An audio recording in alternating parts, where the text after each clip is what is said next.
Hello, hello, my friends. We are here and we are functioning once again for another stream tonight. I hope y'all are doing okay.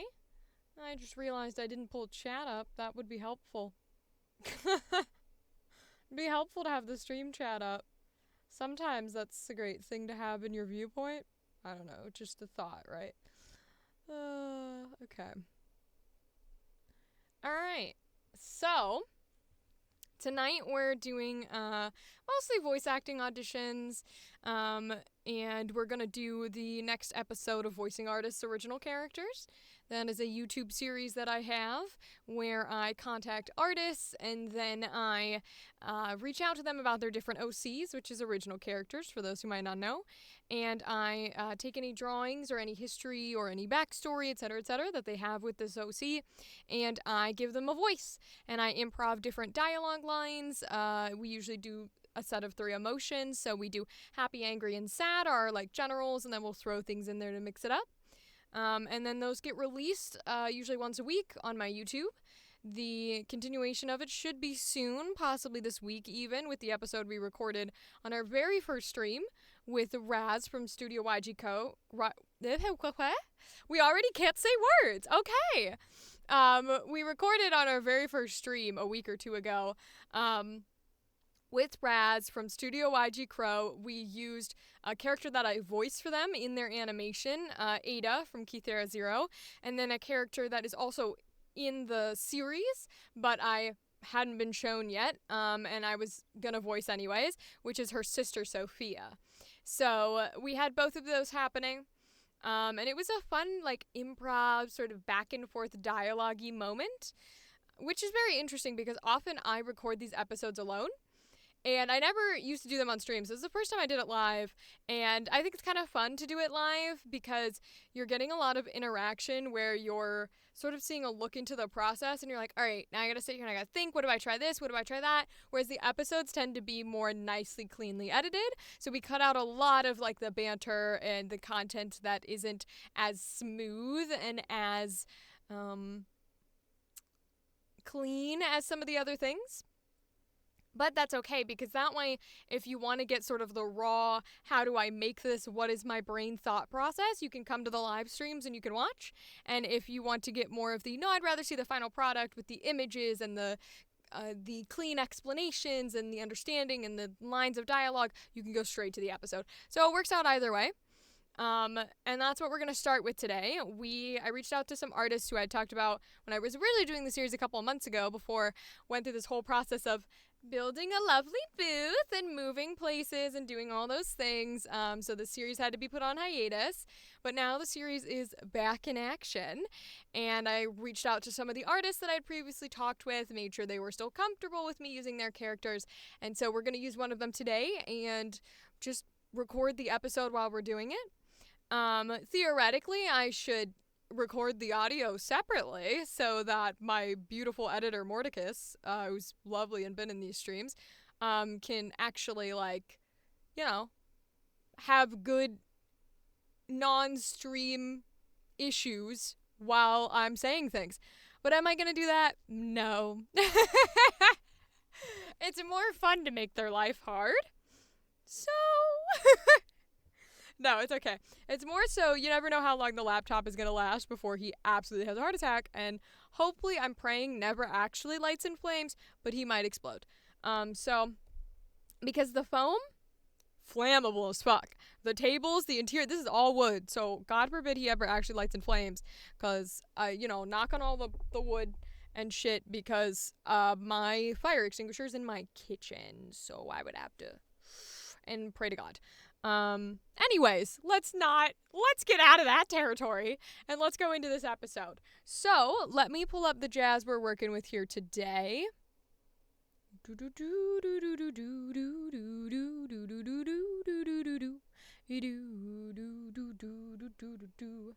What's my best voice impression? That's a great question. When you say voice impression, I'm assuming you mean of, like, what voice can I do of, like, another cartoon character. I'm not super great at impressions. mainly because a lot of the good impressions that people can do are men. Because it's like Kronk, the guy from Family Guy. I don't know his name on Family Guy, but it's the Kronk voice, or it's like the Peter Griffin voice. I guess I can do the woman from Peter Griffin. Or Peter Griffin. Oh my God, Lord hates me. What's her name? Is it Lois? Is it the Peter? Peter, what are you doing here, Peter? Right, there's that one, which I think is Lois, right? And then sometimes I do a good Raven. I'll see if I can do it, like Raven from Teen Titans. Ugh, whatever, Beast Boy. Sometimes I can do that one. The one I like that people sometimes call me crazy for, but I think is good, is Ash Ketchum. Because Ash Ketchum's voiced by a girl. So my Ash Ketchum is, Wow, Pikachu! I choose you! I can't wait to go on this adventure!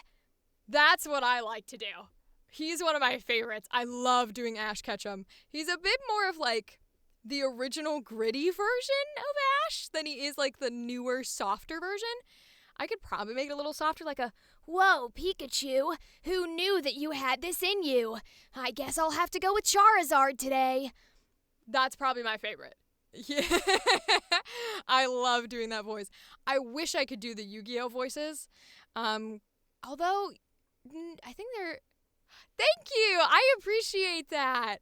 Impressions are a whole talent. Do you have any impressions that you can do? Because I know, like, there's so many people who are just like, oh, I'm like a programmer and I work with code, but listen to these 7 impressions I can do. And they're always so amazing.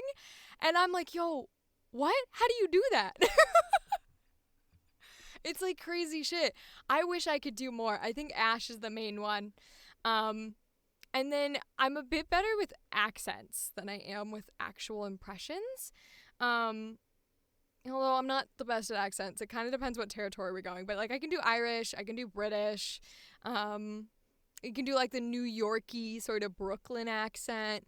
We actually I meant to tell y'all in the stream, last week we auditioned for a project on stream where they asked for a lot of Brooklyn-y, like early sort of radio New York voices, like Newsies era.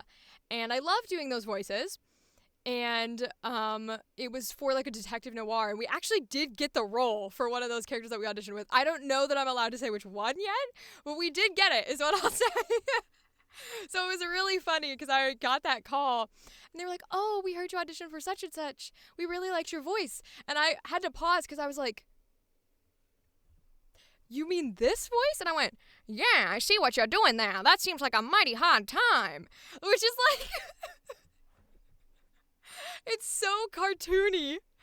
And it's so, like, over the top, really Thank you! I appreciate it. It was just so funny to me that was the role, because I feel like that voice is so over the top, like 1920s radio, that I was like, there's no way. Sometimes you send in an audition and you're like, there's no way. And then you get that call and you're like, are you sure? And it was so funny. There's one other one we got recently.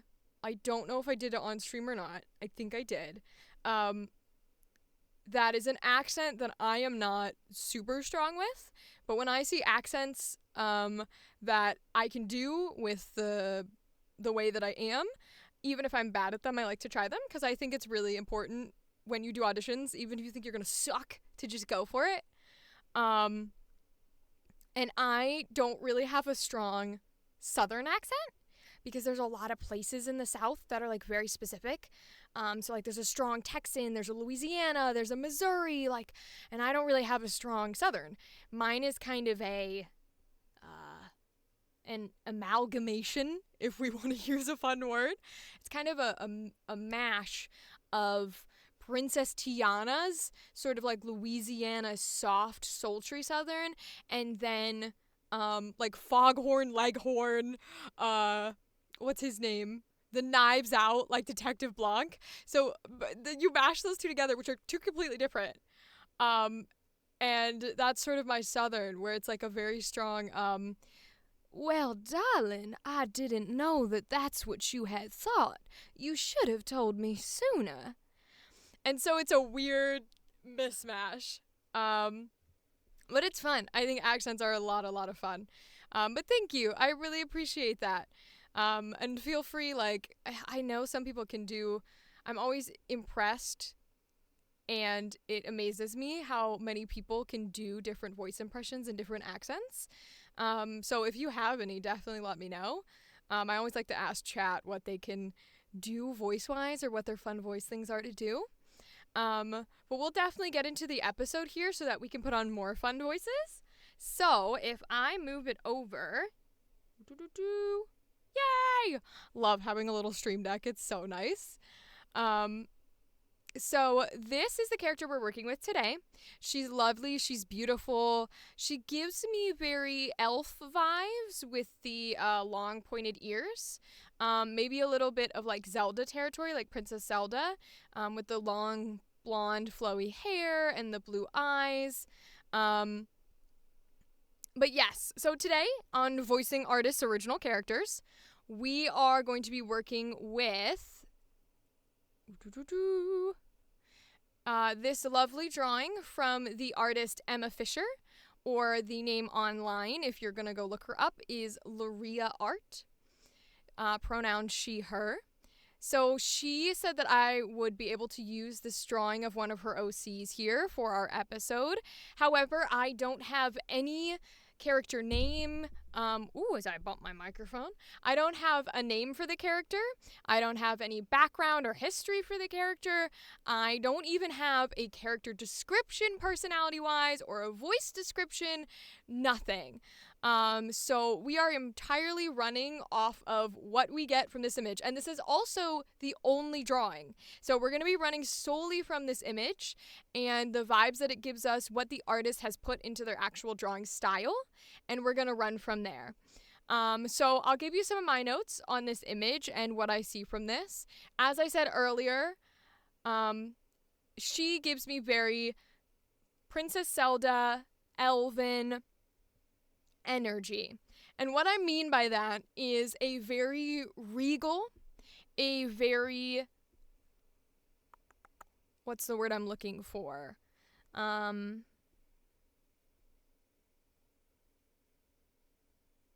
It's not quite professional, right? Because I don't mean like suit and tie, briefcase to work style professional. It's regal, it's romanticized, I think might be a good word here. It's courteous. Anything that sort of lends you to the, you clearly know how to act, almost aristocratic. You have a etiquette that you are putting on as a person. I think that comes from this image where if you put her in a scenario like this, or possibly even just naturally, she is able to uphold herself with what other people would see as very respectful, very polite, very conscious about etiquette and things of that nature. They would see her as like, wow, she's flawless and so elegant in everything she does. That's the energy I mean when I say like Princess Zelda territory or traditional Elven, like Lord of the Rings style Elven, where there's sort of a flow and a grace to everything they do. Some of the things that I have written here for this character's personality would be that she stands for peace. She is maybe a protector of nature, something in the way of she respects nature and she also values it. So it's not just let it be and it'll let us be. It's not just it's a living creature, so we need to give it its due or treat it like it's a living creature. It's also this thing itself inherently has value. So she sees nature, and I get this from the way that she's very gracefully and gently holding this sunflowers and this sort of bouquet of other things, and she's sort of stopped to let the wind just flow through her hair, and she's sort of watching the wind almost pick up the leaves and fly. That to me is, you can see the beauty in nature. You can see the way that nature is able to not just exist, not just function on its own, but it's able to harness the things about it and create an art almost, as if you're viewing from outside of this masterpiece that just has beautiful elements to it, like the wind picking up leaves or flower petals in the air or the colors as the leaves change and the grass as it grows and a rainfall. These things have an inherent beauty in them. And this drawing, with the way that she's sort of very openly with her eyes and even her mouth is starting to go open a little, that says to me that what she's looking at as the wind takes her hair and her face in the direction, it is a sense of wonder. It's a sense of awe at the thing that she is being drawn to, and not like a sense of what the hell is that? It's a whoa type of energy. And I really see that in this facial structure. I really see that in this facial. Why don't I have words? Why don't I have words? Uh-oh.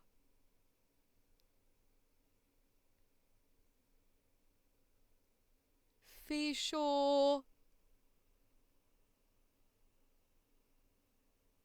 Oh my god, I keep wanting to say structure, but I don't mean structure. Facial. We're gonna have to say something else because I can't think of it. Wow. See, this is what you get when you watch live. Is you get all the bits and pieces of me going, dun dun, like, what is happening? And brain malfunction. So I see all of this in her facial expression. That's what I was looking for. In the features of her face and the actual expression of her eyes becoming wider and her mouth opening a little and the eyebrows almost coming up in a little bit of a curve, that to me gives wonder. It gives awe. It gives, this is something that's incredible versus, what's happening? Or, ooh, what's that type of energy.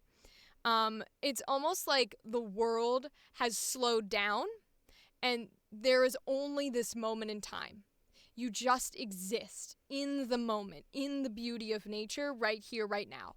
All that's happening is right here. The seconds are like passing. It's like the world is frozen. Like a Quicksilver thing where they freeze everything around him. It's moving extra slowly, except it's not meant to be action-y and it's not meant to be like, whoa, super cool. It's just like you can see like the individual snowflakes in the air.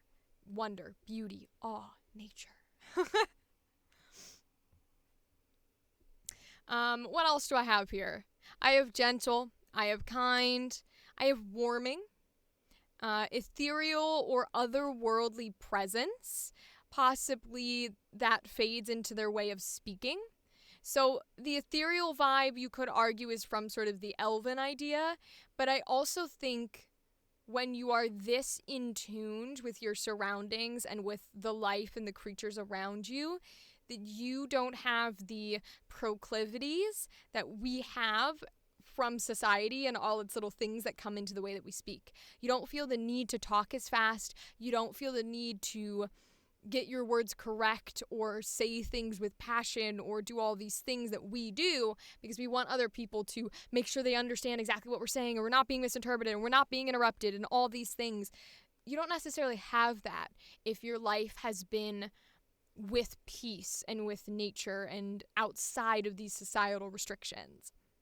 And I also have tender, I have merciful, and I have empathetic. I think all of these things would come into play. And empathetic is an interesting one because I do think she would be empathetic to other people's feelings and emotions. I think she would be able to say, wow, like, I think she would be able to say, I can sense and I can almost feel the pain that you are going through, or the happiness that you are feeling, or the sadness, right? The grief or the excitement, whatever the case may be. But I don't think it is the truest sense of the word empathy. Let me explain. So, the thing with, I think, the truest form of empathy that we sometimes forget is the truest form of empathy, not good, not bad, just pure form of it, is the concept that you can resonate very, very strongly with the emotion they are feeling. And you are almost as if you're feeling it while they are feeling it. And I don't think that quite fits for her, because I think with this aspect of ethereal or otherworldly, there's a slight disconnect between the people side of things. Because if she's able to have this connection with nature and with creatures and with these lovely things and not people, and that's going to affect her voice and her thoughts, I think it's going to affect her emotions too. And it's not to say that she's not empathetic, because she definitely is. It's more so that I think it goes to a fault, right? It might be something like, I understand that you're angry and anger burns this or that, but then you might have that person respond with something like, no, you don't get it. You don't get it. Stop telling me that you get it because you don't get it type of energy.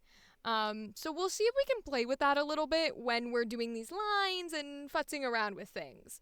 But that is mostly what I have for her in the notes on her personality description and what I might be seeing from this drawing. But I will definitely...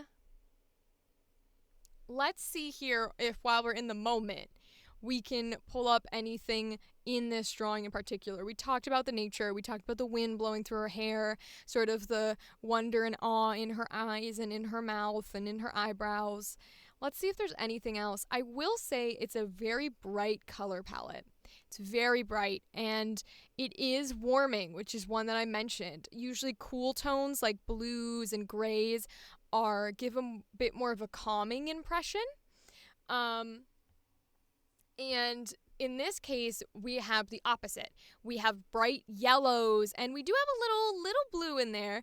We have bright yellows, we have a bright green. Her eyes, even though they are blue, and her earrings are sort of like this soft purple, her eyes are like a bright blue. And then you have this soft purple earrings and these almost soft blue purple flowers and a soft purple ribbon. And I think it's interesting to have these warming colors like the peach on her skin and the blonde in her hair and the green in the grass and the yellow in the sunflowers. And even sort of the browns and whites are a little bit more neutral warm.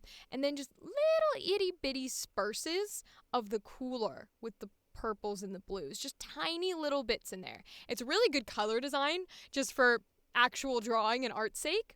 But from a acting perspective, this tells me that this warmth that is a part of her, and it's so strong and it's so powerful with the yellow and the green and the undertones of her skin and these types of things, this warmth is so powerful, but there are pieces in here that are taking this warmth a little cooler. So it's like warm and I love you and you're welcome and everyone is happy and excited. And there's these little overtones of like, we're warm and we're happy, but we're also take a deep breath and live in the moment type of calm. And that comes from that blue. So I think that will help us a little bit in doing this voice. Now, I think with a character like this, we go classic, back to the first reference I said of Princess Zelda.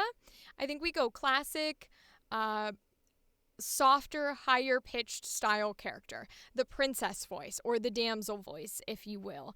I just think it'll mesh really well with the imagery that we're getting with the soft lines and the colors and the gentleness. So I think what we're going to do is we're going to do almost a voice that is speaking a bit slower in pace, but is soft and high.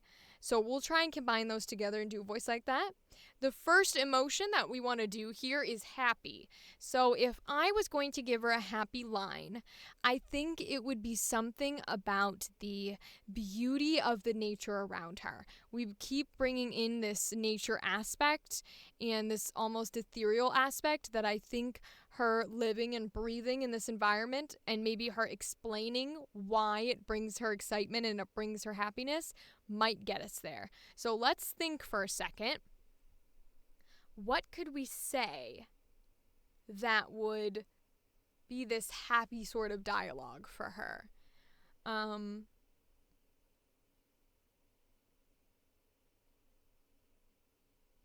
Okay, let's give something a shot here. Okay.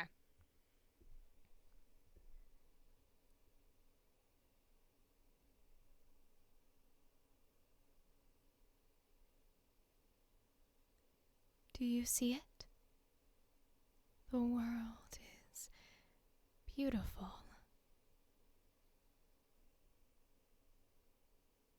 When you look at the trees and the water.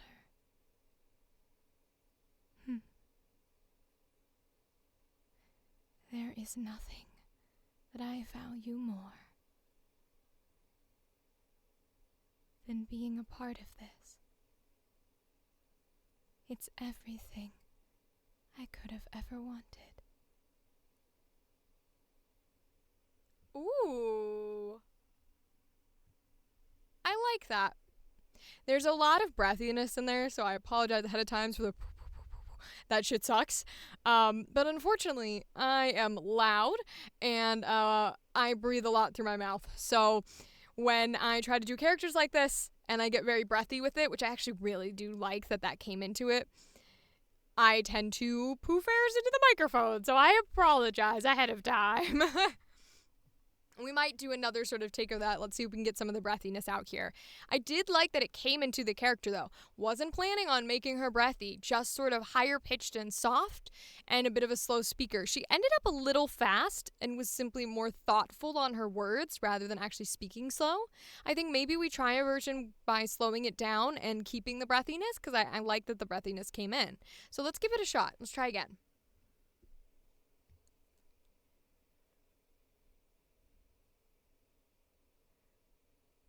When the stars shine at night and they reflect upon the water's surface, there is nothing more beautiful. There is nowhere else that I'd rather be. Oh. Nope, we can't use that. That's a song lyric. There's nowhere else. Oh my god. Okay, we'll try this again. I like the idea of the sunlight or the moon shimmering on the water, so let's try that.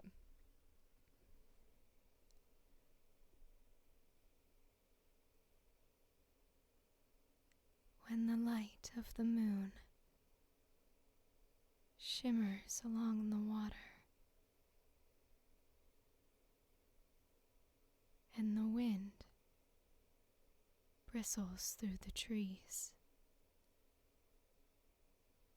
there is nowhere else.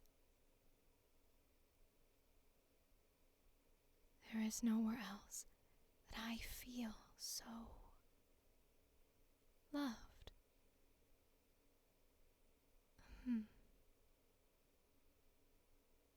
Yeah, I like that.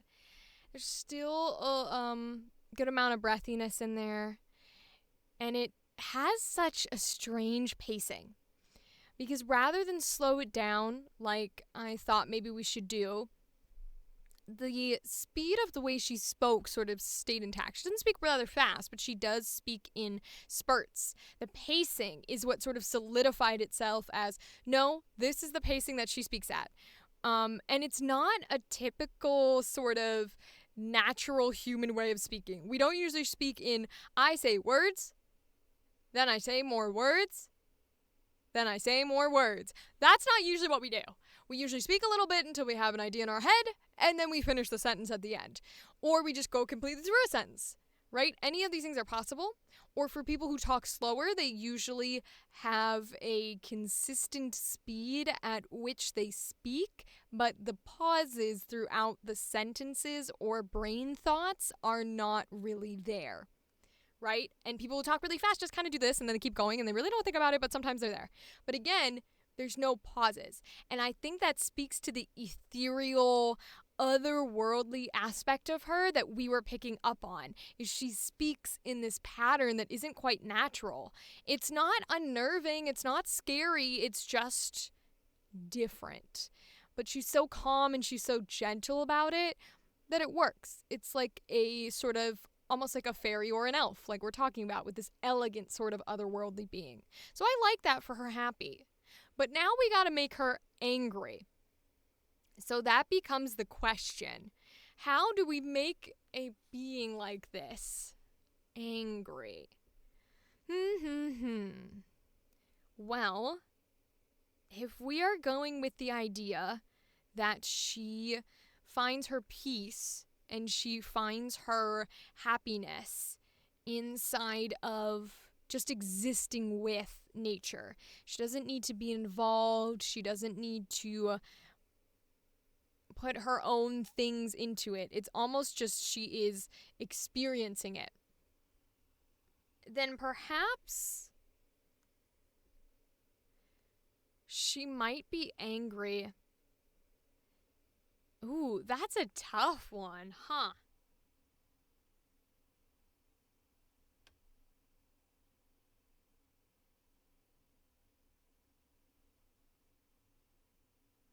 I'm wondering if we should stick with this otherworldly sort of thing for anger and do almost like, and I'm a little biased here, I have been listening to the Epic the Musical soundtrack, and I just finished listening to before we got here the Poseidon one, but it was like female cover, so it's the one where she's like, get in the water, right? And it's only a quick like clip or whatever, but it was a female cover version. And so this idea of the gods being all powerful and otherworldly, and they could be peaceful and gentle and lovely, but when you've angered them, it's pointed and it's terrifying and it's cold and it's directed. And I think that's the way we go with her. I think she goes from like a, this is a lovely place to be, to a very, you are not welcome here, leave or I will kill you.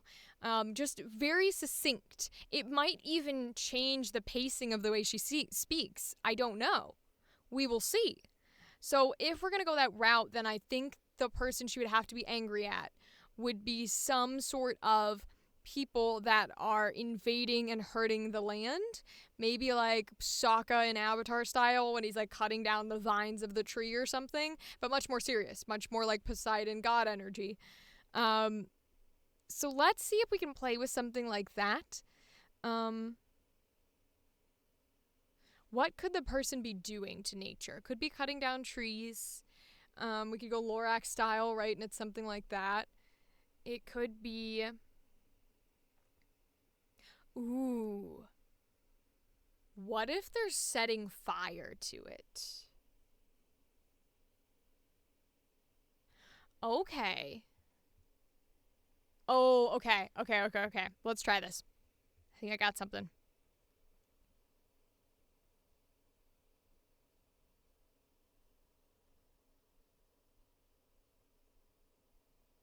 You have outstayed your welcome. You have plucked my flowers. You have burned my trees. And now you will become ash, and you will help regrow the forest. Ooh, I like this. I'm going to do it again because I think we can succinct that up a little bit more. Let's try this. You have plucked my flowers. You have burnt my trees.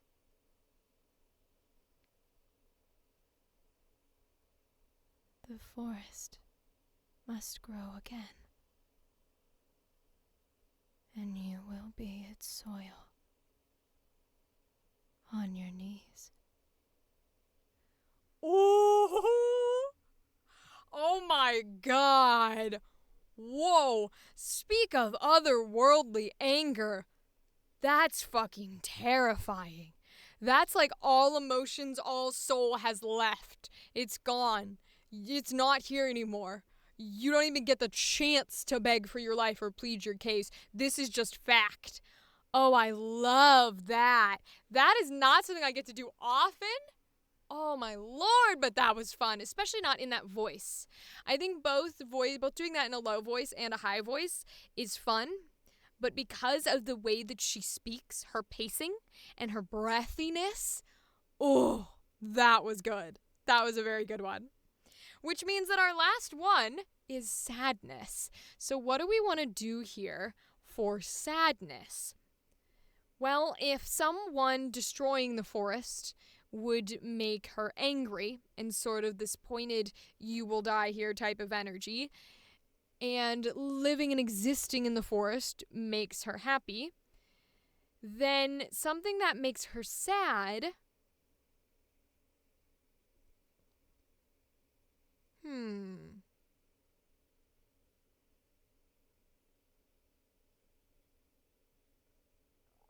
Oh, I just got something. Something that makes her sad would be if nature rejects her. So let's go with this idea that she is a goddess or she is a, like, the woman of the forest. She is a guardian spirit, whatever the case may be. It is her job, but also her life and her soul to keep the nature as it is, and it's a part of her, right? So I think the sadness would come from if she has done something wrong, and so the nature, the thing that is a part of her, has rejected her in her place. And they've chosen a new successor, or whatever the context may be, the fact that the thing that she feels is her has said she is no longer welcome.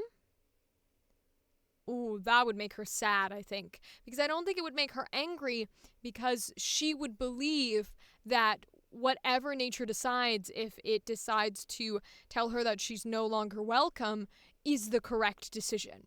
She would say that she has done fault, even if she doesn't know what it is. She would never, ever be angry at them for that choice. She would just be sad. So I think that's where we go with it. So if we want to do that aspect, then what could we do here? We could do...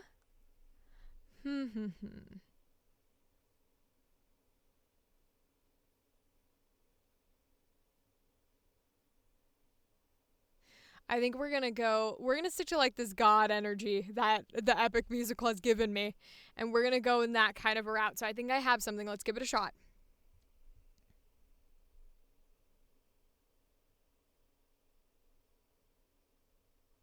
You have forsaken me.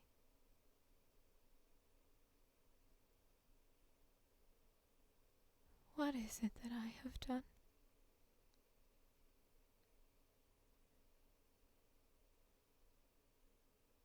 Do you no longer believe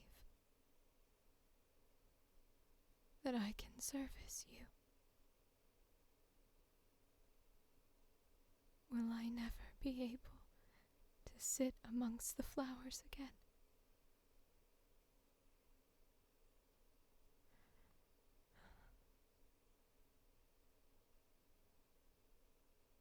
If that is the choice you make,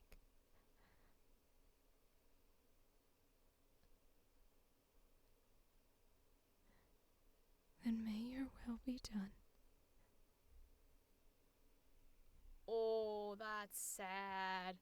Oh, you can hear the little like shakiness of breath and sort of trying to hold back tears. Wow. It's so hurtful, because to have a character that will never resort to putting, whether it's due or not, they will never resort to putting the blame on the thing that shuts them out, on the person that shuts them out, on nature in this case that shuts them out. And the only response they could have to something like that is just pure, unadulterated sadness at the experience and the person they have lost, or the world in this case they have lost. Oh, that's heart-wrenching. But I do think it was well placed for this character. And that is our 3 dialogue pieces. This was a really cool character to play with. I don't know that she was ever intended to be like godlike or otherworldly or spiritual, but I really liked taking her in that route. And I think the idea that she's a goddess of nature or, anything in that realm is really powerful. And I think it could be represented in this image, this gorgeous, gorgeous image from our artist, Emma Fisher. So thank you to our artist. Make sure y'all go follow her. It's Laria Art if you're looking on online places like Instagram and things like that. And next week, we will have a new episode with another artist and another original character and more voices. You can catch them live on Twitch, which is where we're recording this right now. And join me for the process. Give me ideas of dialogue lines or scenarios that the character could be in. Or you can watch the finished episodes here. After they are done and fully edited, they will be here once a week. So thank you again, and I'll see you guys. Goodbye. All right, you guys. So that is episode 29, which means it is time to do voice acting auditions. Okay. So, let me get a sip. We're going to do some auditions.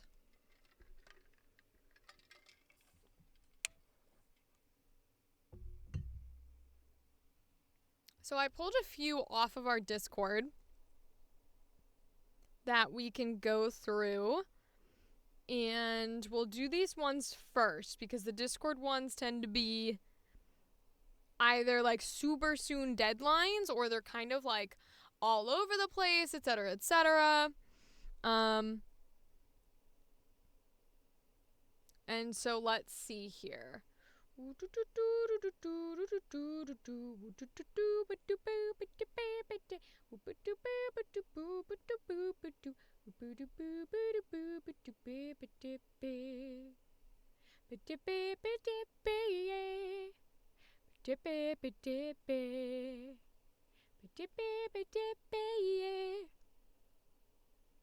Okay.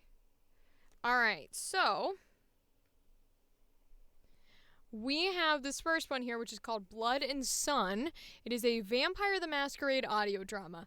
Now, normally I try to do solely original projects, even things that use other components or they use, like, let's say it's done in Minecraft or it's done with Gmod or Gacha Club, things like that. I try to avoid those because they are using products that are not licensed by these people.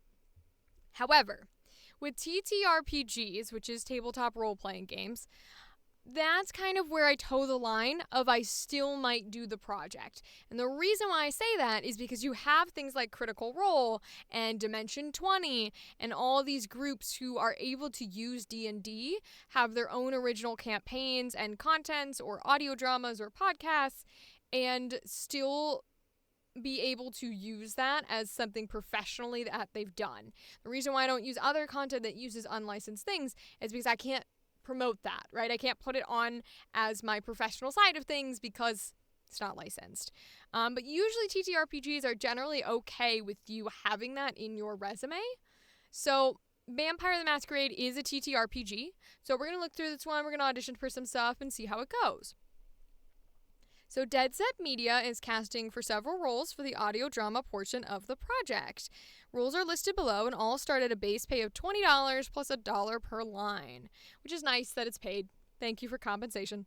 Project description. Welcome to the neon streets of 1985 Miami, where the night comes alive, as I already have hiccups, with secrets and shadows. I don't know why I always have hiccups when I record, but I do. Dead Set Media presents Blood and Sun, a tense one-on-one Vampire the Masquerade actual play podcast with the fine polish and voice acting expected from an audio drama. Follow the story of Claire Mathers, a reclusive medical student reluctantly embracing her spring break. When a seemingly harmless girls' night out takes a chilling twist, Claire finds herself in an early grave, forever bound to the Magic City. Stay up to date on news at blah blah blah blah. Content warnings. Blood and Sun is an audio drama for mature audiences and will include such content as violence, gore, death, and drug use. Most characters are vampires, and as many Vampire the Masquerade books state, are monsters or are quickly on their way to becoming such, whether they like it or not. The actions and beliefs of these monsters should not be taken as endorsement or encouragement of such actions or beliefs in real life. File format. We want MP3s. Interesting choice. No noise reduce. Cutting dead air between takes is fine.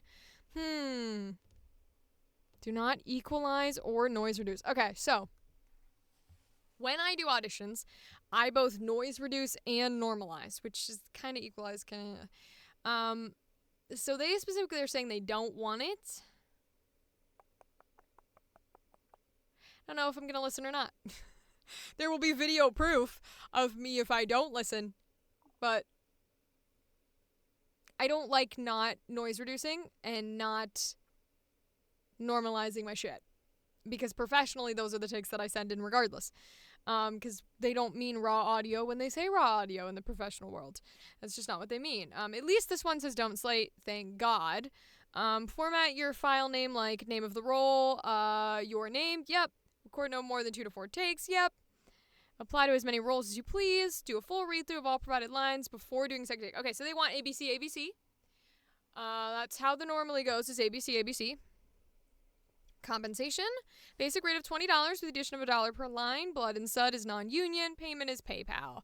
Requirements, all recording and scheduling of recording sessions will be conducted via Discord. You'll ask to join a Discord server. Ooh, are these live recordings?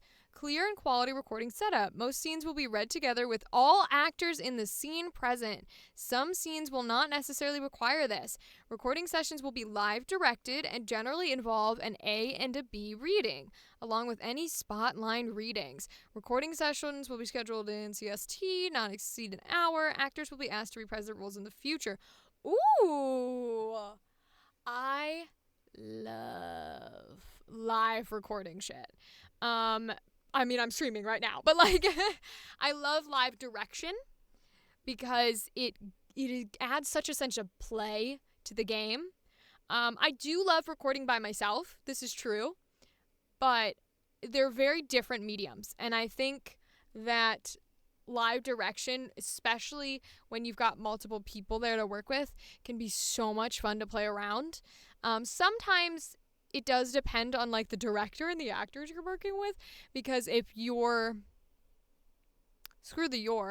my neurodivergent brain decides that it doesn't fucking understand what it's being told, then live direction can be difficult, because trying to get the point across from director to actor depends on how your brain functions and what you need in order to succeed. So you just have to do you have to do two things, not one of two, but you have to do two things. You have to know what works for you, and you have to be vocal about what works for you. Those are your two things. You have to already know what works for you to be able to do a voice, to be able to put on the act, to be able to do the thing while being live directed. And you have to be vocal about those things that work for you, because you can't expect somebody to do something that they don't know. So for me, for the most part, when I'm being live directed, I'm usually like, hey, I'm happy to do a piece, and then you tell me what you're thinking in change. Please understand that oftentimes I will ask for you to do it the way you're thinking of having it said, and then I will mimic that, because I am a very strong mimicker versus just doing it off of words that you said. Because words for me are very strong. They hold very powerful meanings, and they hold very specific meanings. So someone might say, I need you to be more angry, but angry to them means like, ha, whereas angry to me means like, right? And so words don't always get it across for my brain. Words are helpful, but I have to see if I can understand the context of the words you're saying and then retranslate them into words that are that meaning for me in my head, which sometimes totally fine. But other times, I'm like, I'm gonna need you to say it. And that's just how it goes. So you just gotta know what you need. But live direction is awesome. All voice characteristics are not a requirement. Damn. Okay. All voice characteristics are not a requirement, though some may be more important than others. Examples are simply that and not necessarily to be used as guides. Awesome. So Grace. Grace is the reluctant den mother of there they are, the hiccups, of the remaining anarchs in Miami Beach. She is not used to her new role in the group, and she still prefers to be alone. She is, despite her reluctance, loyal to Caleb, the current leader of the anarchs. She was embraced in the 1960s. A former ARPA programmer who worked on Vela Hotel. Voice guidelines. Feminine leaning, grounded, laid back, adult or middle aged. Okay, so audition lines. I think I would go low here. I'd probably do the Camarilla. Real stick up the ass types. Stickler for rules. They've got a prince. He calls the shots and everyone else toes the line. The Cammies like calling it the masquerade. It's one of their rules. We're not really too keen on many of their rules, but that's one of the exceptions. It keeps us all safe. Okay, so normally that's the voice that I would go with for someone who's a bit older, bit lower. I think it's too sultry because her lines are very whoop, whoop, whoop, whoop, whoop. They're short. They're to the point. Doesn't work with a sultry voice. I think we need a more slow diaphragm chest, but solid rather than sultry. So I think we need more of the Camarilla. Real stick up the ass types. Stickler for the rules. They've got a prince. He calls the shots and everyone else toes the line. Yeah, much better. So let's pull up Reaper. Pew, pew, pew, pew, pew, pew, pew, pew, pew, pew, pew. Okay. All right. We're gonna record. Here we go. I still don't have a clicker, by the way. I know I gotta get one. I apologize. It has been holiday season and it sucks. Everybody wants to do something for the Novembers and the Christmases. So let's see.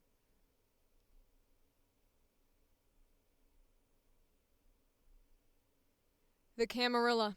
Real stick up the ass types. Stickler for the rules. They've got a prince. He calls the shots and everyone else toes the line. The Cammies like calling it the masquerade. It's one of their rules. We're not really too keen on many of their rules, but that's one of the exceptions. It keeps us all safe. The Camarilla. Real stick up the ass types. Stickler for the rules. They've got a prince. He calls the shots and everyone else toes the line. The Cammies like calling it the masquerade. It's one of their rules. We're not really too keen on many of their rules, but that's one of the exceptions. It keeps all of us safe. Excellent. And we're going to be doing 2 takes because, again, you want to be doing 2 instead of 3. Let's see if this will show up for y'all.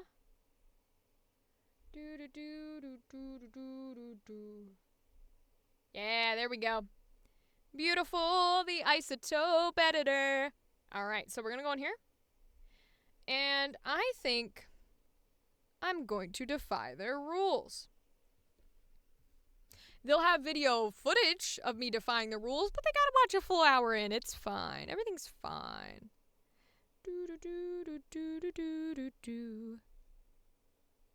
I'm just a man who's looking for his life. His son and wife. I mean, because I can give it a listen. Hold on. Let's give it a listen.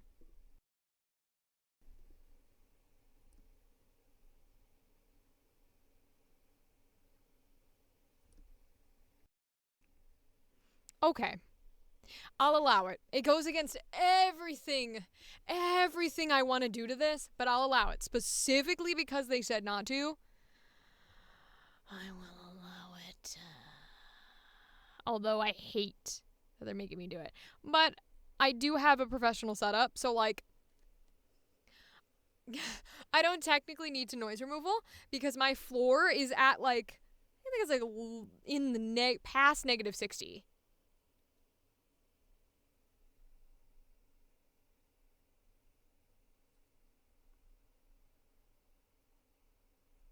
Yeah, it's like -60, -55, something like that. Which is like where professionally you're supposed to have it. I even actually have it turned up a lot. Even though I probably shouldn't because I'm loud as fuck. But because I have a professional floor here, a professional booth, professional okay floor, I'm gonna leave it alone, although I don't want to. But I'll leave it alone because they specifically asked for me to leave it alone, okay? Alright.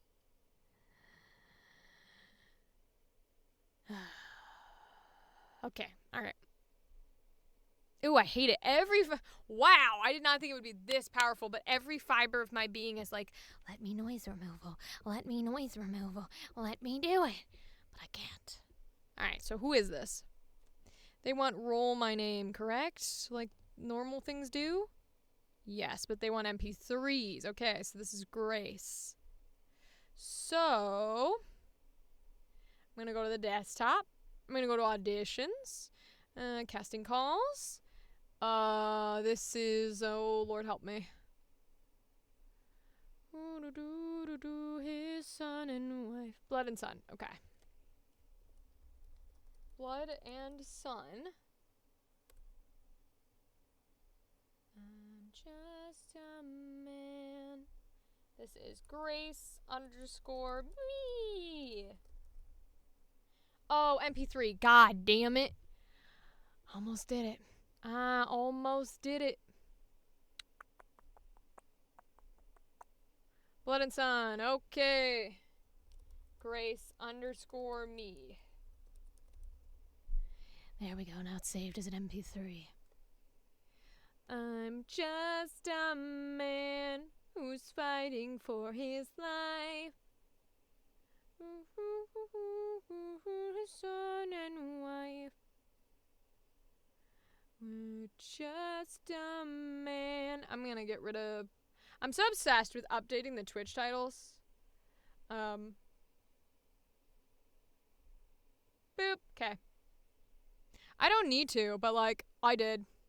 I just took out the VAOC episode because we already did it. So now we're just doing auditions because it's an audition stream day.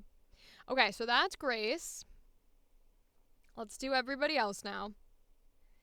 I'm just a man who's fighting for his life. I would give it all to greet my son and wife. Those definitely aren't the words, but like, brain does not give a shit. Alright, so Nick is masculine. Caleb is masculine. Nope, I don't know German. The beast could be anything. The beast is a subconscious Oh. One day I'll get there. The beast is a subconscious manifestation of the hunger and blood in every vampire, generally recommended as something to be resisted. The actor for the beast will also serve as the title card announcer. So demonic, haunting, taunting, masculine, feminine, or androgynous. I love that. So many times when it's like, this is the big, scary, deep voice thing, it's all men. And I'm like, listen, I get it. I love deep masculine voices, especially for scary, spooky villains. But I want to voice them too. Like, I want to be the big, scary villain, okay? Like, let me be the big, scary villain, okay? Like, oh, Alucard's so good. Alucard's a great reference. Fuck me. Okay, audition lines. Only to what you desire, child. There is always a price. You are listening to Blood and Sun, a Vampire, the Masquerade audio drama produced from actual play. Blood and Sun, Episode 2, Her Place in the Sun. Okay. So I think we go two different voices here. We go traditional and we go only. Ooh, nope. See, it's hard. It's hard when you're a high-pitched bitch. Only what you desire, child. There is always a price. What if we do sultry voice for this? What if we go, only what you desire, child. There is always a price. Ooh, only is so hard to start on for me. I have what's called glottal attacks, which sounds crazy, sounds horrible. It's not. It's basically just when I do the O sound or the sound, my little vocal cord thingies there's a little flap at the top, right? And it goes, boop. Whereas normal people just go, ah, yes, words. because of my little Midwestern accent bullshit, it goes and kind of goes when I do that specific noise. So if you listen, you can hear only, only, only, only. You hear how it's going, like if I had an Adam's apple, it would be going ba-doong, ba-doong, ba-doong. That's what happens when I do that noise. And that's not me putting it on. That's natural. So it's really hard for me to start a sentence with that noise and not sound like fucking dog shit. Why'd they have to start it with the word only? Okay. Let's see if we can do the voice and lead into it. So what if we did like a, darling, only to what you desire, child. There is always a price. Yeah, if we lead into it, we might be okay. You are listening to Blood and Sun, a Vampire the Masquerade audio drama, produced from actual play. Blood and Sun, Episode 2, Her Place in the Sun. I have this so high, it drives me fucking crazy, but I get told I'm quiet on the stream. I don't think I am, but some people think I am. I'm turning it down though, 'cause it's driving me fucking crazy. I gotta work.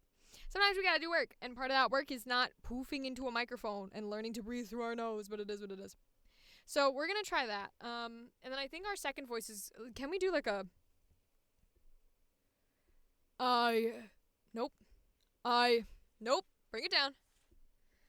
We are down here and we are in the diaphragm, only to what you desire, child. There is always a price. There is always a price to be paid. It's okay, but I think sultry's better. We could actually, what if we subvert the norm? What if we go sultry? And then we do like high pitched. Like we go, only what you desire, child. There is always a price. yeah, let's do it. Oh, I love it. Okay, here we go.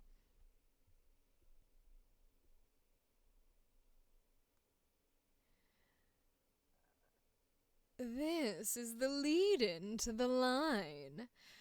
Only what you desire, child. There is always a price. You are listening to Blood and Sun, a Vampire the Masquerade audio drama, produced from actual play. Blood and Sun, Episode 2, Her Place in the Sun. Only to what you desire, child. There is always a price.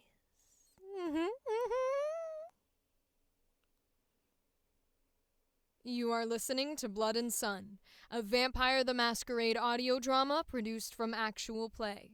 Blood and Sun, Episode 2, Her Place in the Sun. Not bad. I love that. I love the contrasting between this is the sultry voice and only what they wanted style of voice. They're both like demonic-y, just in different ways. So, let's do it. We're gonna do bah. To save my son and wife. Get in the water. Get in the water. Get in the water. I will make the tide so high, they will drown your son and wife. Get in the water. Yeah. I will make the tide so high, it will drown your son and wife. Who is this? This is the Beast. Get in the water. Get in the water. The Beast.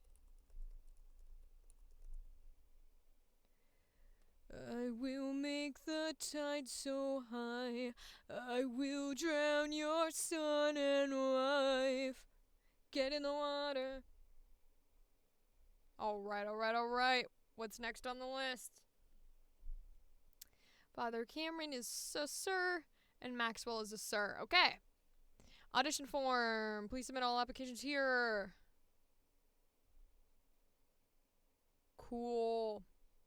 I will do that in a different tab. Get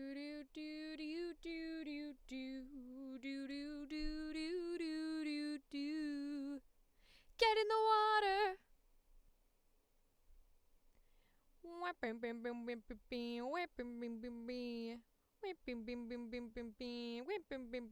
Okay, Grace is first.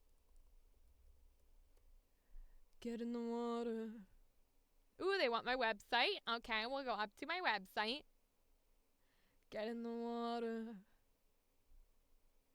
I will rise the tide so high, both your wife and son will die. Get in the water.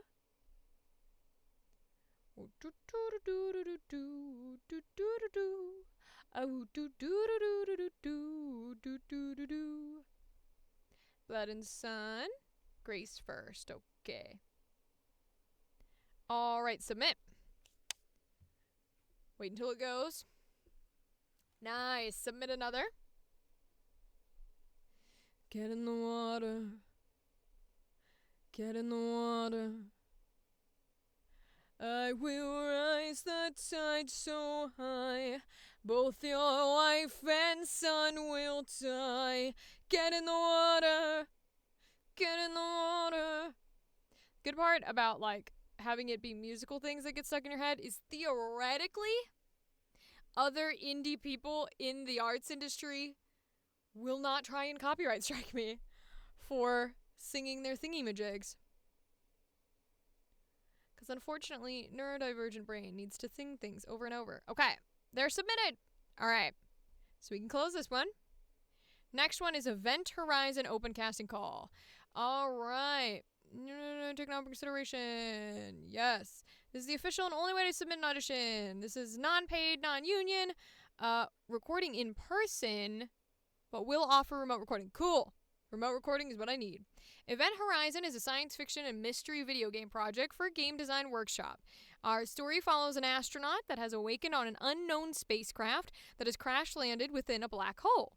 Miraculously, the astronauts survived but lost all memory prior to the crash.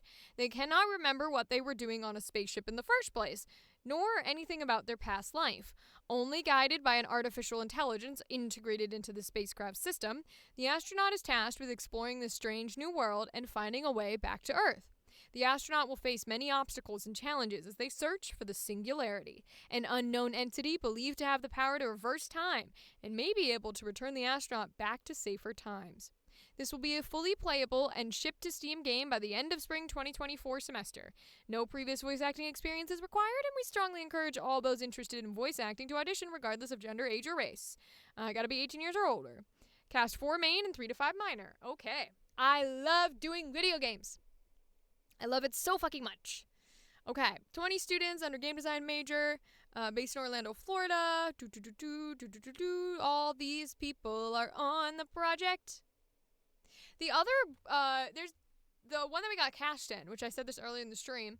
No, actually, I'm not sure that I'm allowed to say, but never mind. I don't think I'm allowed to say.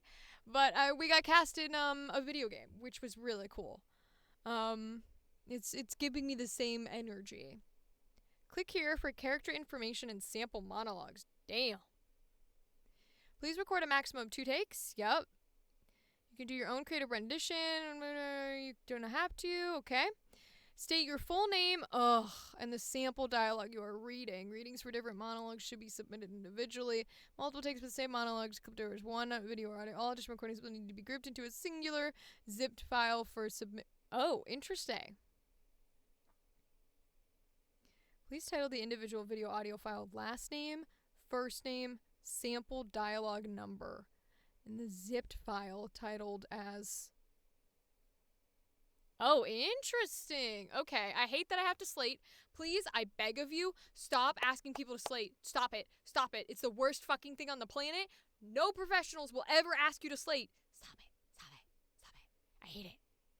Submit your zip file to this Google form. Wait for callbacks. We will contact you for caster if we need a couple more lines. Finalize beginning of the semester. Cool. If you're auditioning for a main character, please only read sample dialogues 1 through 4. If you're auditioning for a minor character, please only read sample dialogues 5 through 7. If you're auditioning for both main and minor, you must read all sample dialogues provided for consideration. Callbacks have been guessing. Wait, so is it just a whole... Oh, interesting. Please record a maximum of 2 takes. State your full name and the sample. Okay. Okay, I see. Okay, I haven't done one like this before. If you are auditioning for... Okay, so we're going to do main and minor. For both main and minor, you must read all sample dialogues. Okay. So, you want me to slate and say which dialogue I'm reading. Okay, I think I understand what we're doing here. It's a little tricky, little confusing, but I do think I understand. So we are essentially going to read all of these. I guess we could do whatever voice we wanted since they're not going to specify. It's just sort of, hey, read every single one, and then if we think you fit for a role, we'll put you in that role. So we'll give that a shot. I'm going to hate slating for every single one of these takes. Oh my god. But that's okay. So we'll start with the main characters. So 1 voice actor, actress per role. These voices will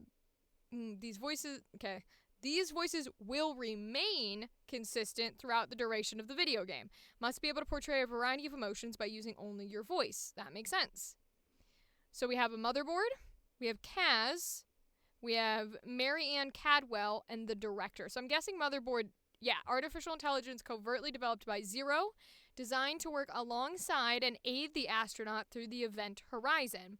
She is rational, logical, and uses her knowledge and expertise to help the astronaut. Her voice is calm, intelligent, and sophisticated. It resonates with the audiences. Okay. So, I actually do have an AI voice. So, we'll definitely do that for the motherboard. Oh, interesting. So, we have to read all of these? Woo! Alright, well, we're going to be on stream for a long-ass time, so we might as well, I guess. I'm assuming that they're attaching each character type to the monologue. Like, for example, will the second monologue be the astronaut and no longer the motherboard? Let me tell you, this place can mess with your head.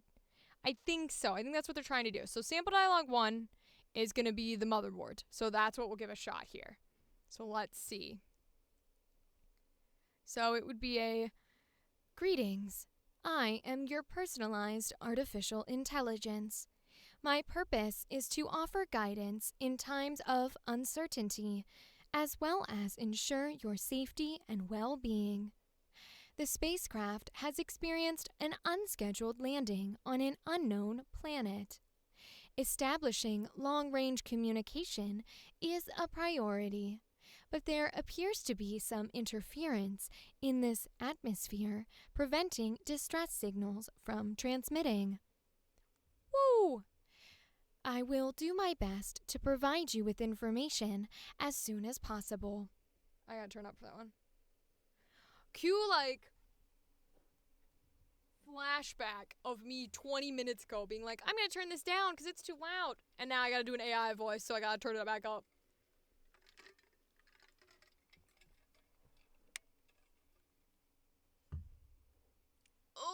Okay. And the last one. "I am detecting an abnormal surge of energy in the area. I would advise you to stay away from this area, as it could be dangerous. But based on previous scenarios, I am 87.992% certain that you will not heed my warnings and investigate anyways." Okay, we can do this.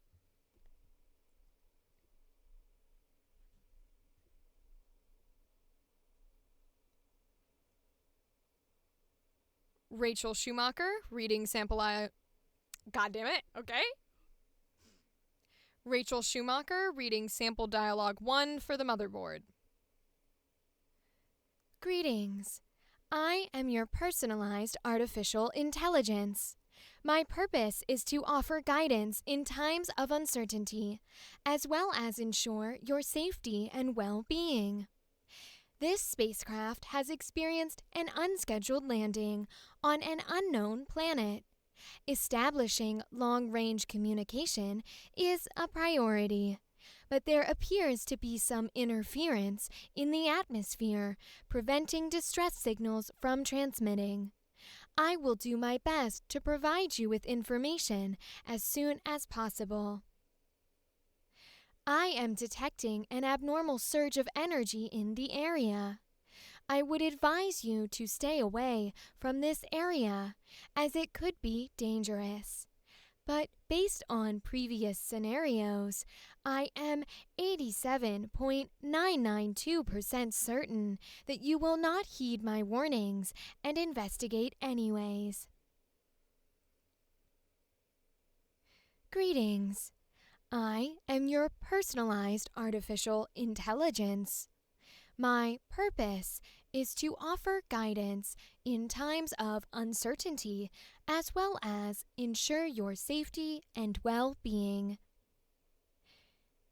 The spacecraft has experienced an unscheduled landing on an unknown planet. Establishing long-range communication is a priority, but there appears to be some interference in the atmosphere, preventing distress signals from transmitting. I will do my best to provide you with information as soon as possible. I am detecting an abnormal surge of energy in the area. I would advise you to stay away from this area, as it could be dangerous. But based on previous scenarios, I am 87.992% certain that you will not heed my warnings and investigate anyways. Bam, okay. I love the AI voice. She's so much fun. We'll take out this chunk at the beginning, because that's the chunk we fucked up on. And we'll cut out some of these. The only problem with the AI voice is you gotta know you have a good audio editor, because, at least for me, I mean, other people obviously don't have this issue, but for me, one of my biggest issues is I breathe in through my mouth.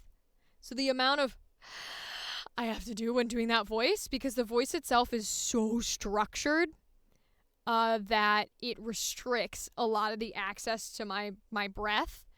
And since that voice restricts the access to my breath, it means that I do a lot of in order to say the next line, because I need a lot of fucking breath, because that is just how brain and body work together. Okay, so we zoom in here.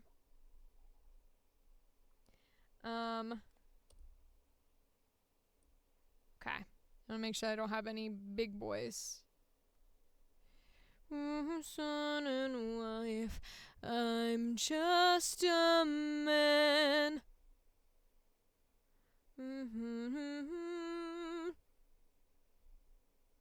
I know there's a lot of big boy breaths, and I apologize.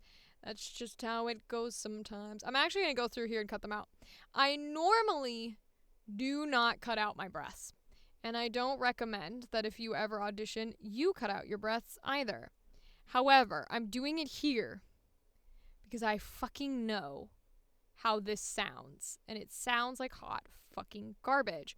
And also, it'll help me keep some of these lines of dialogues closer together. I'm going to leave a few in, like a few of the smaller ones, just so they know what they're dealing with if they choose to cast me, and they don't get like cast me and then go, oh my god, how do we remove all these breaths? They're super easy to remove though, which is one good aspect of it. I'm just a man who's fighting for his life. I would risk it all to see my son and wife. I'm just a man trying to go home.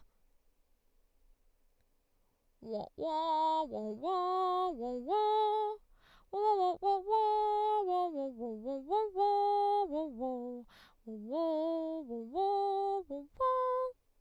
Oh, it's getting too tiny, I think. Hold on. Gotta make it zoom out a little bit. My son and wife, I'm just a man. Forgive me. But when does a comet become a meteor? When does a candle become a blaze? When does a man become a monster? When does a ripple become a tidal wave? When does the reason become the blame? When does a man become a monster? When... Okay, it doesn't care, it seems, if it's wave or not. But they want last name, first name, sample dialogue number. Okay. So this is sample dialogue 1. So what we want is... Oh, I can do it on this one. Voice de noise, the whole fucking piece for me. Voice de noise, the whole fucking piece. Yes, bitch. Thank you, bitch. That's what I wanted. Now normalize.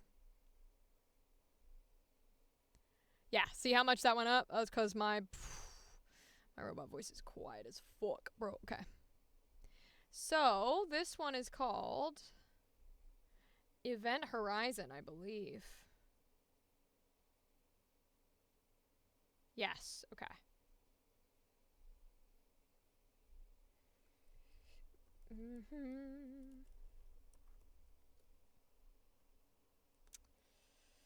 But when... So, Schumacher. It's my last name. So, first name, last name. Oh, do they want the whatchamacallums? This is genuinely the worst part. The worst part is going through and trying to remember how they want it. Yeah, they do. Okay, so here, I'll bring you over so you can at least look at the file. So they want last name, first name. Nope, wrong one. Last name, first name, sample, dialogue, 1. Save. Okay. So that's 1 done. But when does a comet become a meteor? When does a candle become a blaze? Alright, so what's character number 2? Kaz. Falsely accused inmate and close friend to the astronaut. Kaz teaches the astronaut the ways of prison life and becomes a close confidant. He's easygoing, optimistic, and a bit mischievous. His voice is energetic and youthful, but can be melancholic in serious conversations. Now, did they say we can audition for anyone?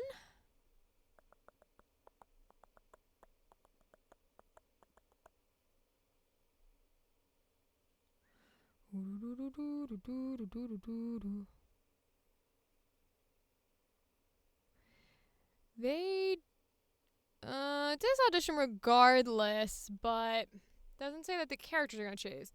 That does have a he, but I'll just do all of them.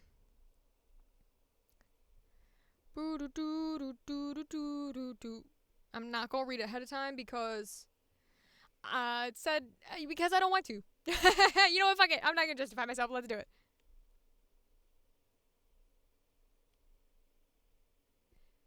Let me tell you, this place can mess with your head if you let it. I've been around here for a while, seen it all.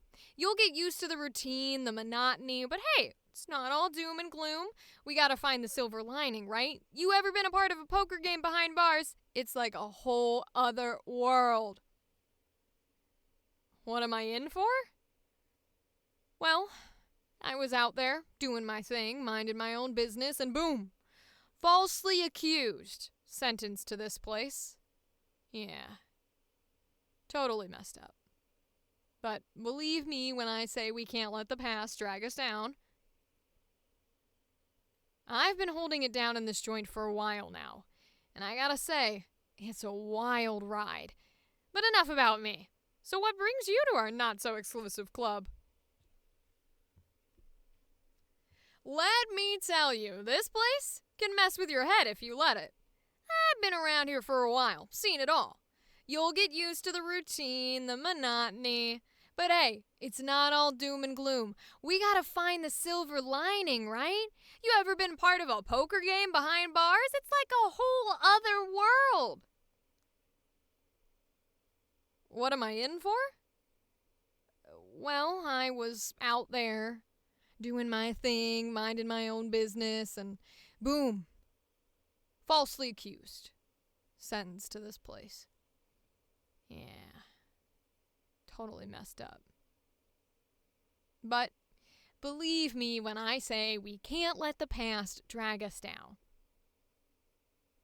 I've been holding it down in this joint for a while now, and I gotta say, it's a wild ride. But enough about me. So what brings you to our not-so-exclusive club? Nice. I liked it. I like that energy. I'm just a man. I didn't slate. God fucking damn it. Please, I beg of you, stop asking people to slate in their voice acting auditions. Please. It's the only thing I'm asking you. If you are an indie person and you are making a voice acting audition, please don't ask people to slate.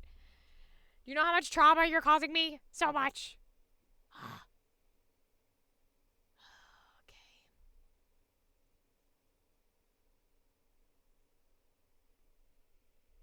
Rachel Schumacher reading sample dialogue 2.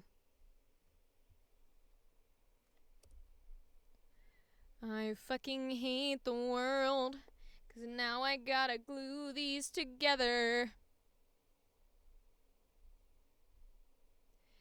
Oh, glue items. Thank you. Now we can put them in here.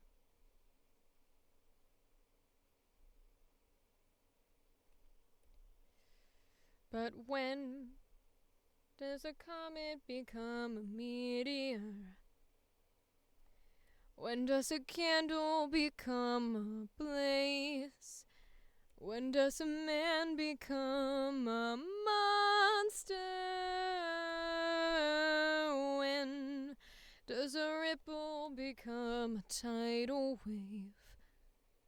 When does the reason become the blame? When does a man become a monster? When does a comet become a meteor? When does a candle become a blaze? When does a man become a monster? When does a ripple become a tidal wave? When does the reason become the blame? When does a man become a monster? When? That might be good enough. Alright, let's denoise it.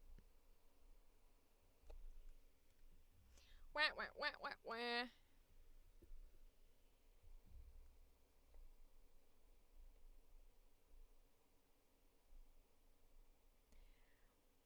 That one didn't get turned up too much because I'm loud as shit. Alright, so this is sample dialogue 2. Okay, so we go into there, we go into here. This is called Event Horizon. Okay. So, last name, first name, sample, dialogue, 2. Save.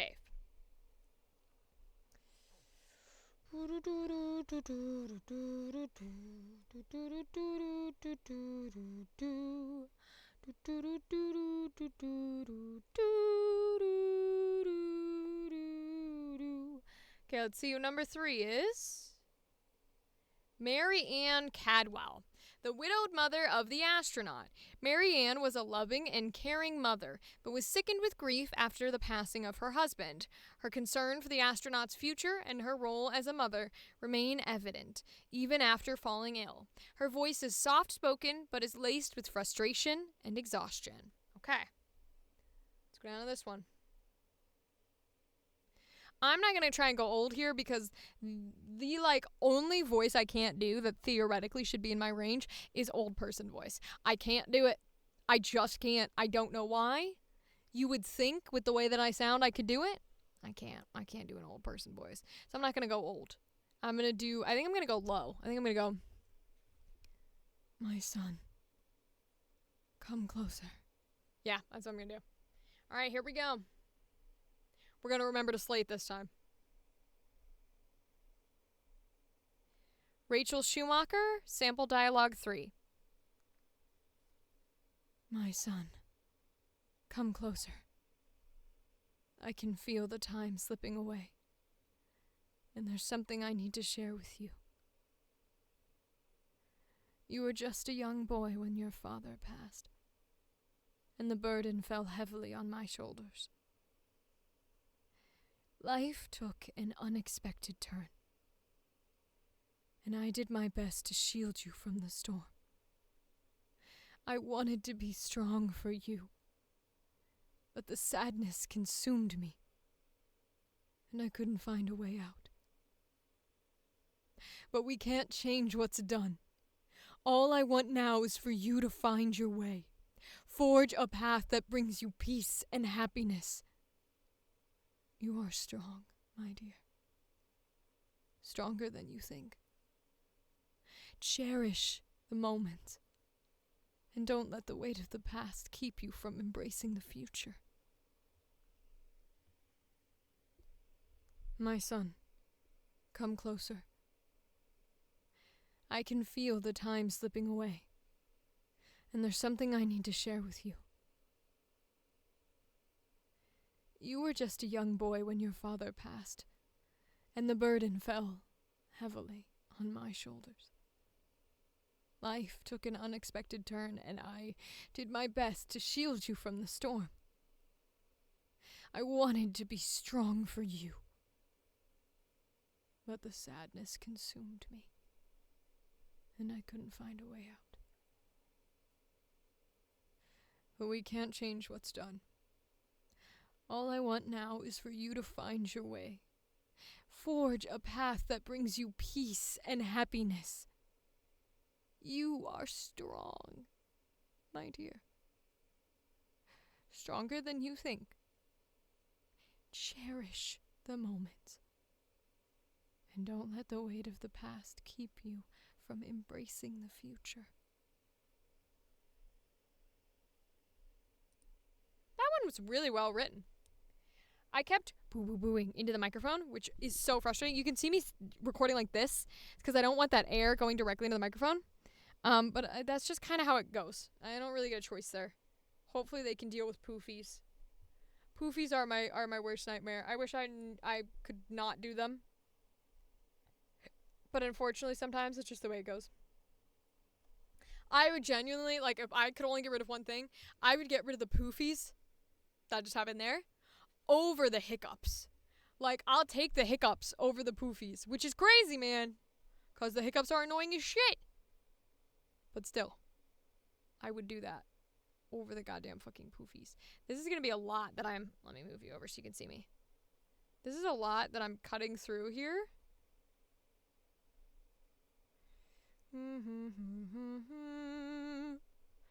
I would give it all to see my wife and son I'm just a man who's fighting for his life. And I would give it all to see my son and wife. I'm just a man.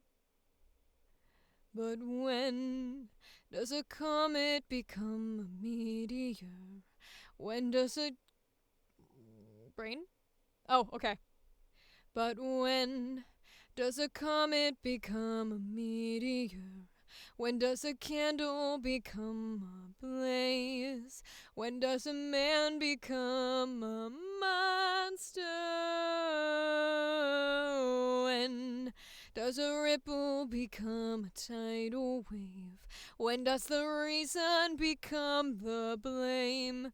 When does a man become a monster? When...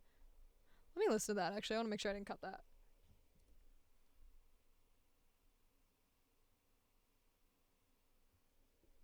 Yeah. Okay, I didn't cut anything out. He's a literal monster.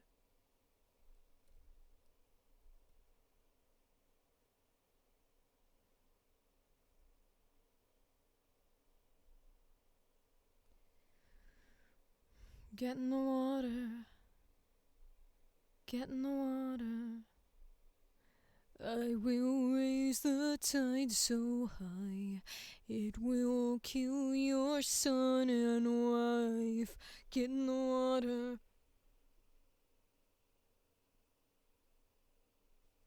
Okay, I think that's fine. I would love to cut these ones up here. Get in the water. Get in the water. I will raise the tide so high both your wife and son will die. Get in the water.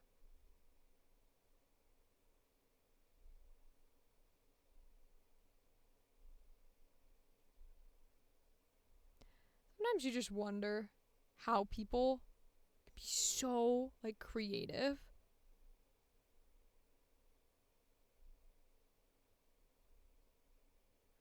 I don't know, man. Ooh, did I just cut that? No. Okay, cool. I think that's probably going to be as close as I can get without going in it with, like, a little magnifying glass, and I'm not going to bother with that. Get in the water. Get in the water. I will raise the tide so high both your wife and son will die.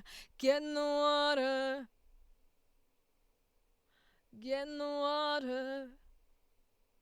I will raise the tide so high both your wife and son will die. Get in the water. Temple Dialogue 3! Alright. Boop. Alright, what's the next one? It is the director, the head of Zero and developer of the project, 004. The director cares only about furthering their research and sacrifices anything in pursuit of their goals. They are calculating, ruthless, and ambitious. Their voice is cunning, intimidating, and unwavering. Okay, so this is like commander territory. So we're going to go with low lady. So we're going to do a...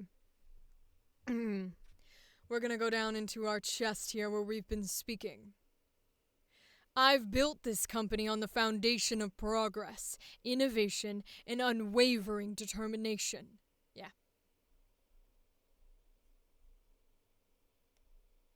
Rachel Schumacher, sample dialogue 4.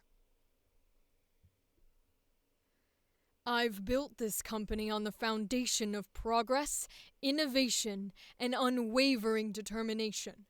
Project 04 is the culmination of that dedication. Yet, here you stand, questioning the very essence of our pursuit. Your idealistic notions of morality have no place here. This isn't a charity. It's a high-stakes game of power and progress. The sacrifices we make today pave the way for a future where zero stands unchallenged on the pinnacle of scientific achievement. Don't delude yourself into thinking you're the moral compass of this operation. You're a cog in a machine designed for greatness, and if you can't handle that, I suggest you find the exit promptly. We don't need sentimentality slowing us down. I've built this company on the foundation of progress, innovation, and unwavering determination. Project 004 is the culmination of that dedication.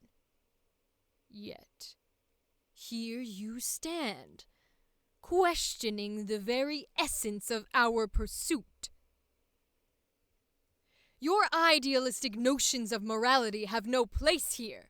This isn't a charity. It's a high-stakes game of power and progress. The sacrifices we make today pave the way for a future where zero stands unchallenged on the pinnacle of scientific achievement.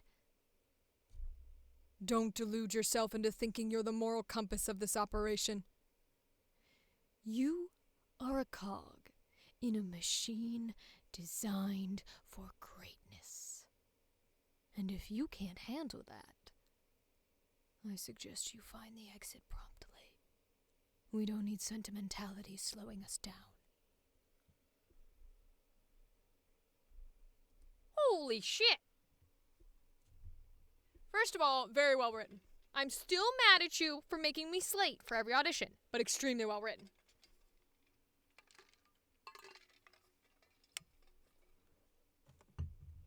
That said, let's give ourselves some praise for a second. Holy shit!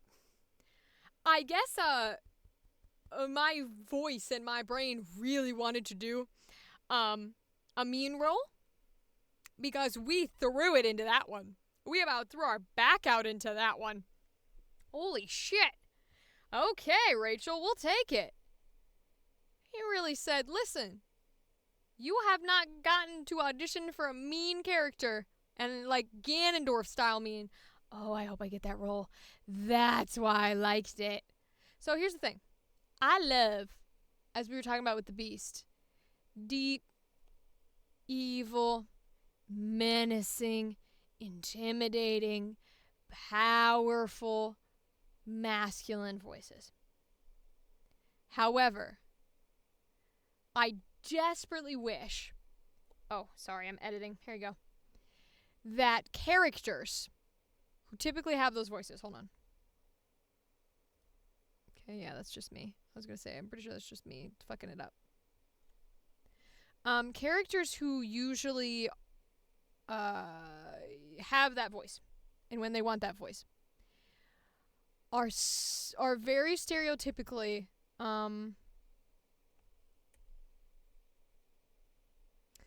the big, egotistical, muscular, kick your ass, intimidating male villains.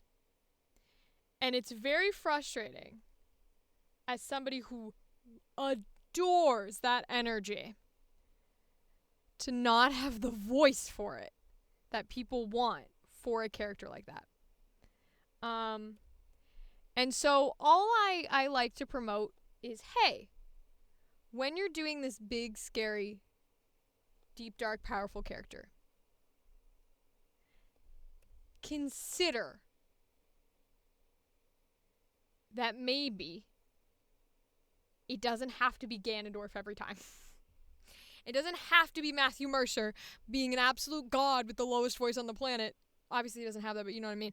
Every fucking time.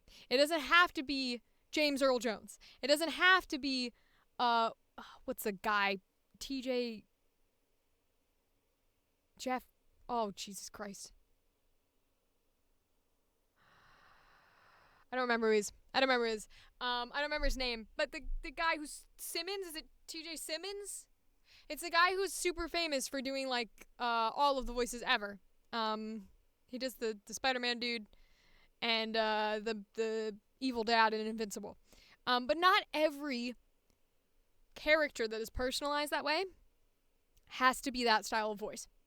And I just ask of you very politely, maybe I beg on my knees, depends how much you want it, to please allow people with my voice type to play these types of characters. I'm begging you.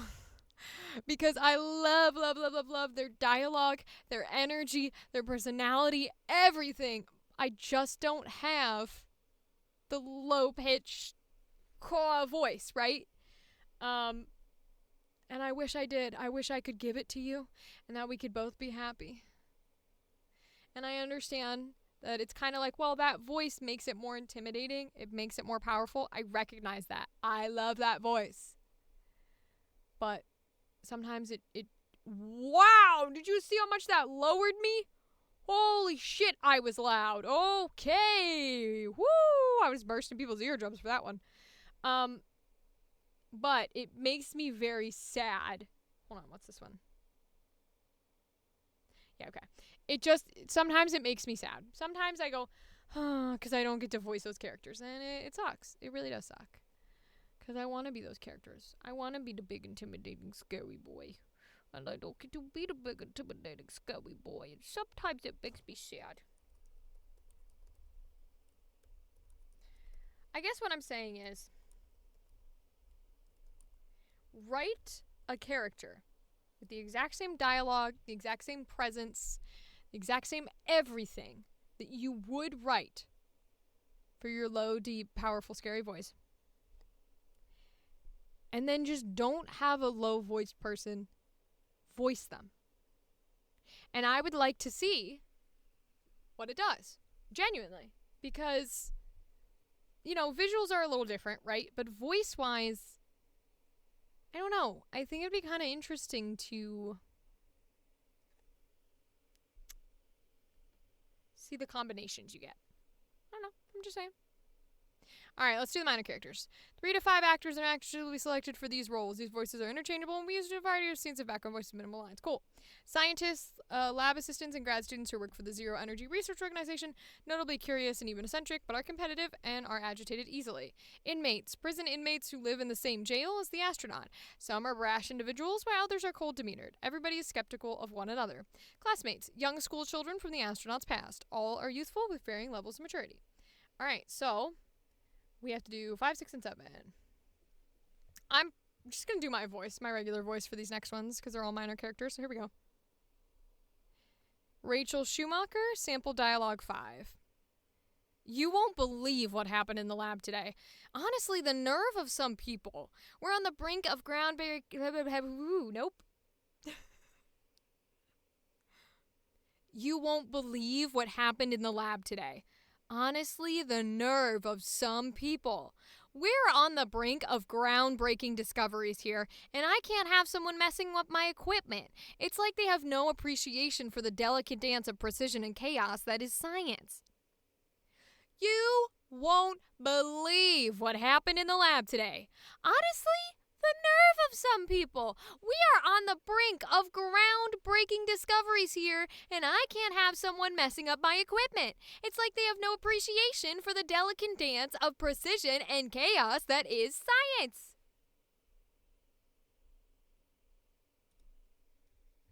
Get in the water. Love my brain. 2 hours already? Damn, okay. Well, that means we've only been doing an hour of auditions, because we did an hour for the episode at the beginning. Get in the water. Get in the water.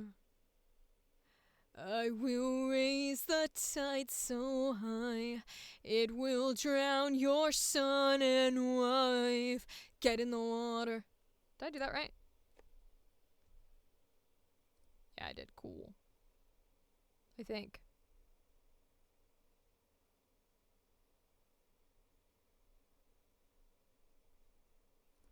Cool.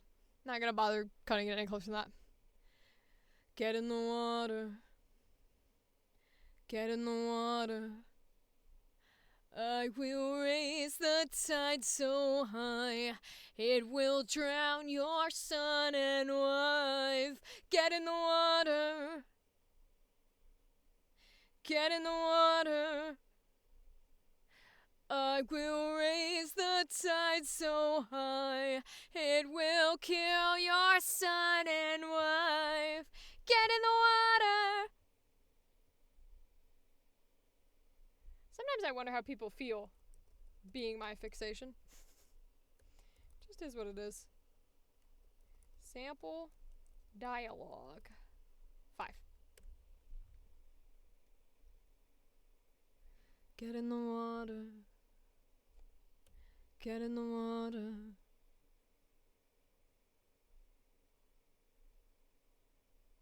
Okay, here we go. Rachel Schumacher, sample dialogue 6. Trust? That's just a word we throw around like it means something. You never know who's gonna stab you in the back for an extra meal or a shot at dominance. This ain't a family. It's a battlefield. And you best believe everyone's got their own agenda. Trust? That's just a word we throw around like it means something. You never know who's gonna stab you in the back for an extra meal or a shot at dominance. This ain't a family. It's a battlefield. And you best believe everyone's got their own agenda.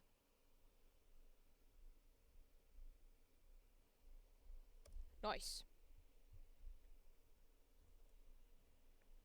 Get in the water. Get in the water. I will raise the tide so high, both your son and wife will die. I will raise the tide so high, both your son and wife will die. Get in the water. Get in the water.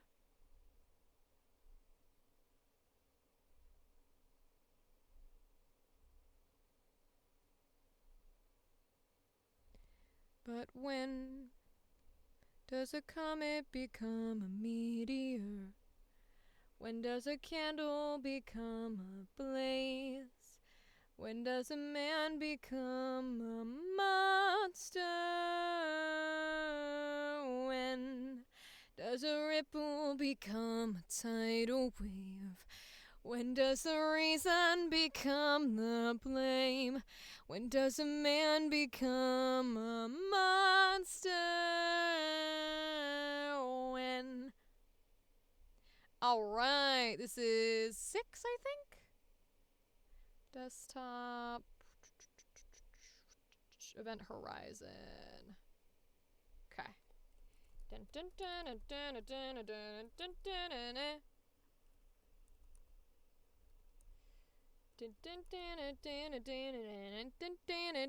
Send. Alright, last one. Here we go. Get in the water. Get in the water. This one is classmates from when they're younger, right? Young school children. Okay, so we're going to do child's voice here. Did you hear about that one kid? Man, things have been crazy since his old man kicked the bucket. Little too villain, Rachel. Okay.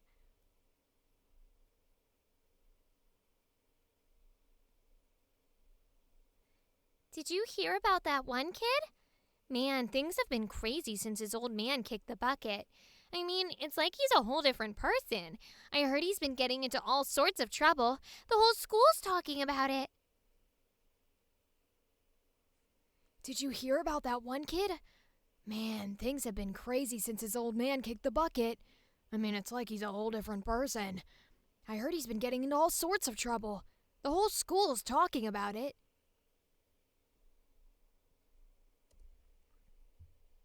We did our little Ash Ketchum. That one's my favorite.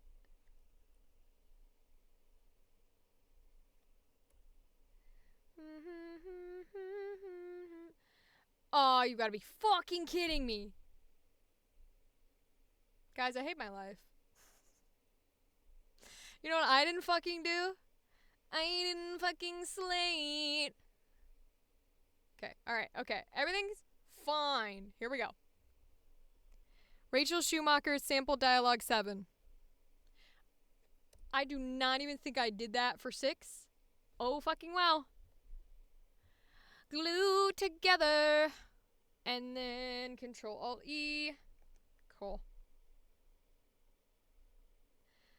Get in the water. Boy, I don't know how anyone watches this as a VOD because it's just me doing voices and then a little bit of silence and then the same lyric over and over and over again. I feel bad for anybody that has to ever live with me in the future. That's why I will never have a partner, because it's like, that bitch gonna be telling me to put on headphones. She gonna be like, honey, please stop. I'm gonna be like, I can't, I'm sorry. Because even with headphones on, I have to say it out loud. They're gonna put like a muffle on my mouth. They're gonna be like, honey, please. I'm gonna be like, I can't, I'm sorry. Get in the water. Get in the water. Both mother and son will die. Get in the water. Last one for Event Horizon, y'all. Sample dialogue 7. Alright, now we gotta zip some files together, which I do not know how to do, so I'm probably gonna have to get them compressed on the internet. But let's see. Okay. So, it says, submit your zipped files to this Google form. Okay. Will need to be grouped into a singular zipped file. Okay, so we can at least put them all into one. So how do I zip files? Let's find out. Get in the water. Get in the water. With your wife and son will die. Get in the water.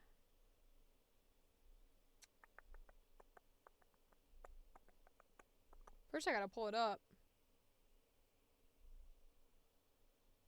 You can do it, computer. Thank you. Okay, so how do I zip these together? Compress to zip. Oh, yeah, it's an easy thing the computer can do. Thank God. Thank God. Get in the water. What am I titling it? Last name, first name, Event Horizon, VA Audition. Okay. So last name, first name, Event Horizon, VA Audition.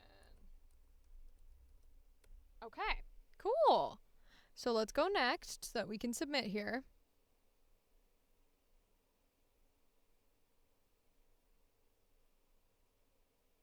Okay, continue to click next. I don't know why it gave me that twice, but that's fine.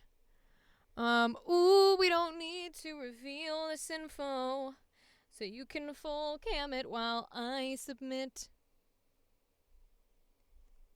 Get in the water. Get in the water.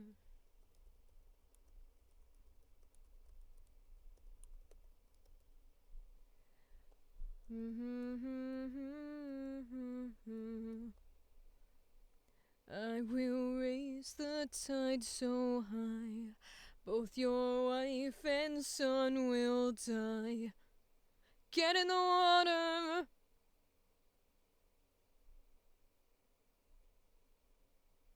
How many hours of your school workload? I am not in school. I ain't old, but I'm old enough to not be in school anymore, baby.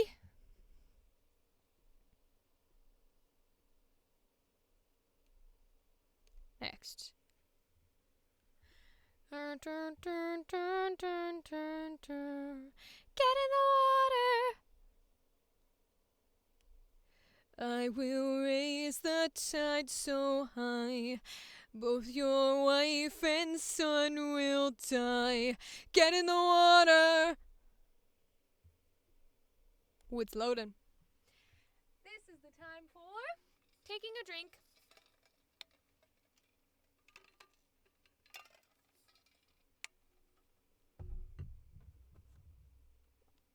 And taking a snack. Always have a snack. I have goldfish.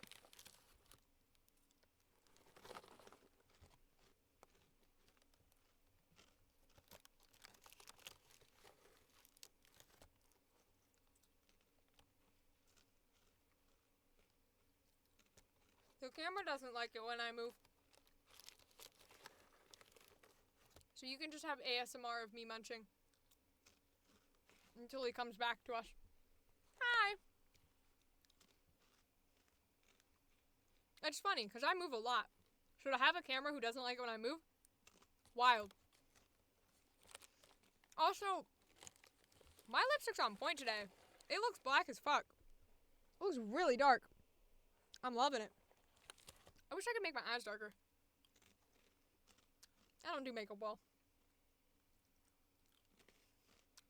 But they're dark today.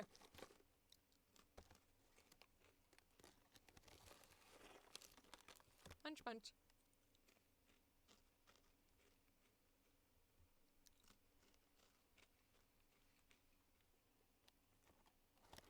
Munch, munch. Munch, munch.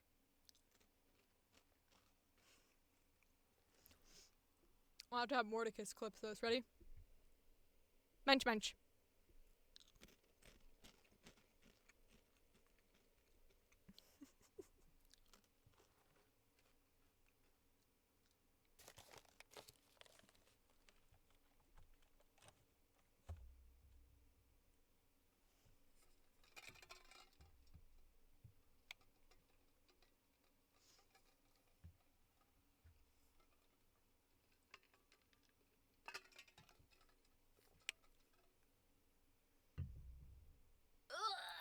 Okay.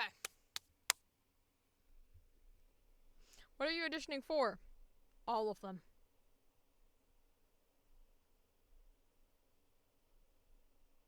Submit. Yay! Done. Okay. Now this one is they have like audio drama things, so we're gonna look at them. I don't know if we're gonna do either one, but we'll look at them. It was in the Discord.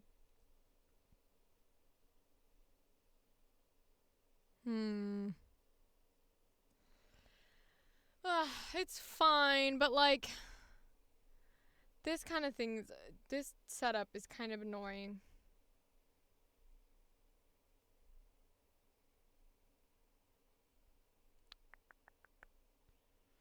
Yeah, I'm not gonna do this right now. I'm gonna move to casting call. Wah. Alright. So we are into casting call now. Get in the water. So let's see. That is dude. YouTube channel, Minecraft cinematic roleplays. No, thank you. Nope. 2D comedy adventure game. This looks like a scam, but we'll click it. I've seen this everywhere. I think this is a scam.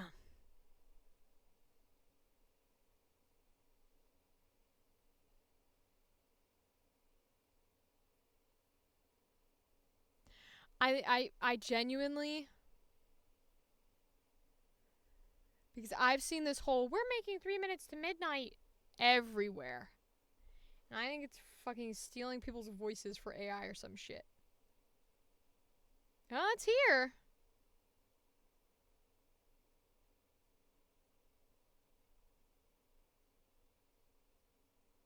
Huh.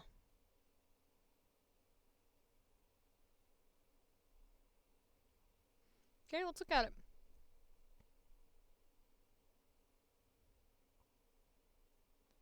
Scarecrow Studio. Last updated July 2nd.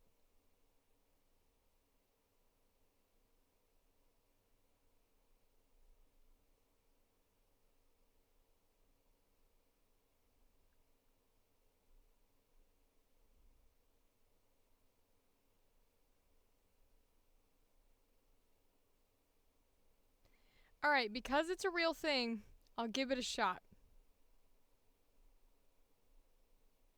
I don't know.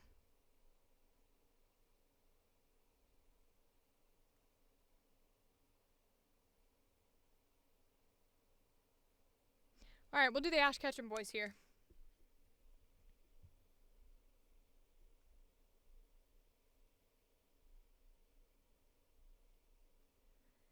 No worries. I've got a plan.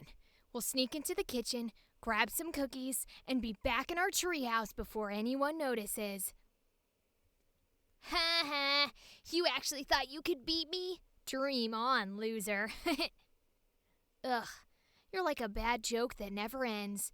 Seriously, can you just go away? No worries, I've got a plan. We'll sneak into the kitchen, grab some cookies, and be back at our treehouse before anyone notices. You actually thought you could beat me? Ha!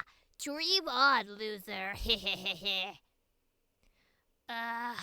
You're like a bad joke that never ends. Seriously, can you just go away? Perfect.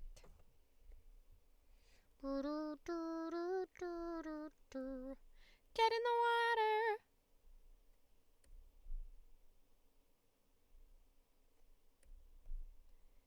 Get in the water.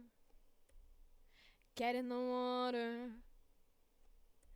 I will raise the tide so high, both your wife and son will die. Get in the water. Wah wah wah wah wah. Render it. All right. Export. I will raise the tide so high, both your wife and son will die.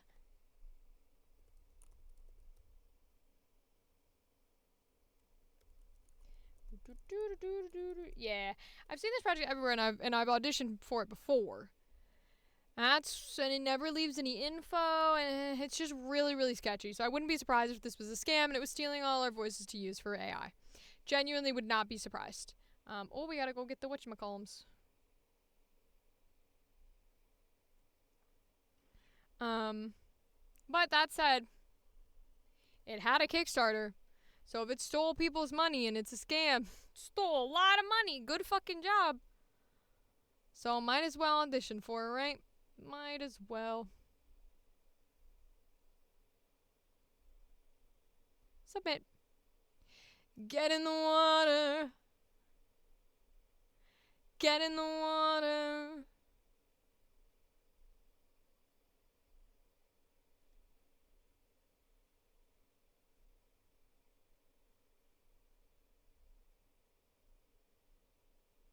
Okay, this one we probably can't do because that's normal, dude.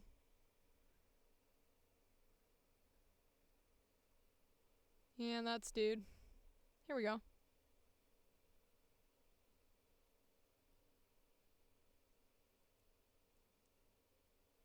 Okay, here we go.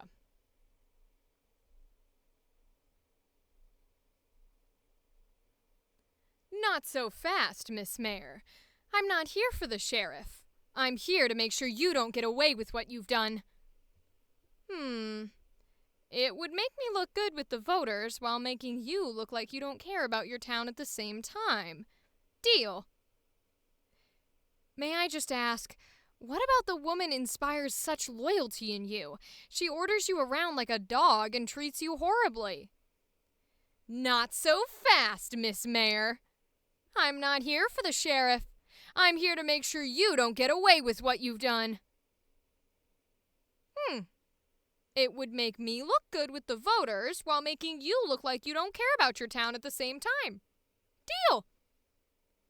May I just ask, what about that woman inspires such loyalty in you? She orders you around like a dog and treats you horribly.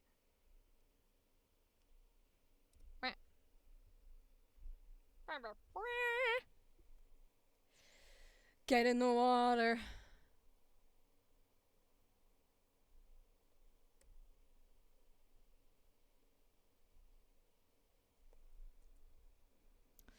I will raise the tide so high, both your son and wife will die.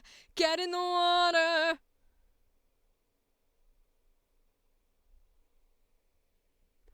Hua, hua, hua. Hua, wah, wah, wah, wah, wah, wah. Ooh, that brought it down. See, that's why I don't usually keep it that high, is because I'm over peaking it. But it is what it is. It's fine. Get in the water. Oh, you didn't see it go down because I didn't switch over. Damn, that's unfortunate. Oh, well. It went down. Believe me. Who the fuck is this?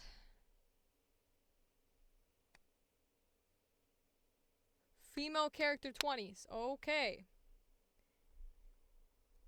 Female character 20s. Okay.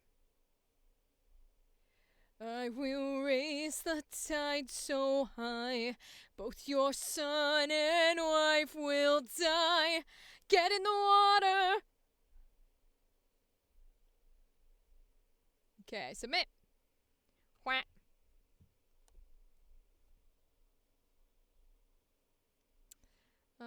This one.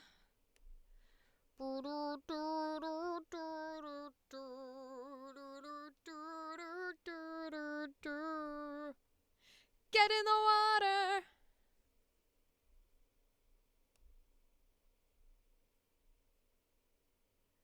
Man. And British accent. Yeah, they want dude. Okay. Well, it's done at least. Nope, no 15 plus. Red Eclipse Gridlock. Official tie-in series. Oh, official. Okay.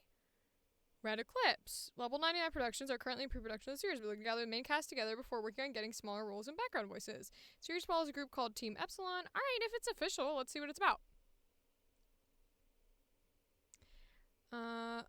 Oh, they have a link. Oh, no, they don't. That's unfortunate.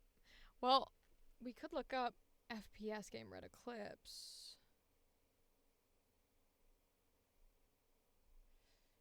Okay, we'll do it in another tab. Get in the water.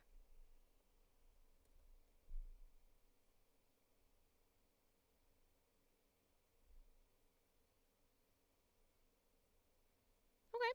Does look like it exists. It functions. Doesn't look like it's using some other whatchamacallit.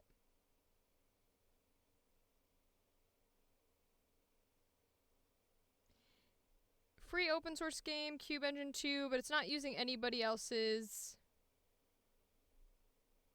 like, IPs, if that makes sense. Okay, let's do it then. Series follows a group called Team Epsilon as they survive in the world of the ether, where a galactic gladiatorial sport called Red Eclipse is hosted. This competition is made up entirely by machines, built with a perfect consciousness and individuality by a mysterious entity that takes on the appearance of the aforementioned Red Eclipse. The Team Epsilon will find themselves in the middle of a war between two of the smaller factions, the Serpents of Kappa and Brave Sigma. Alright.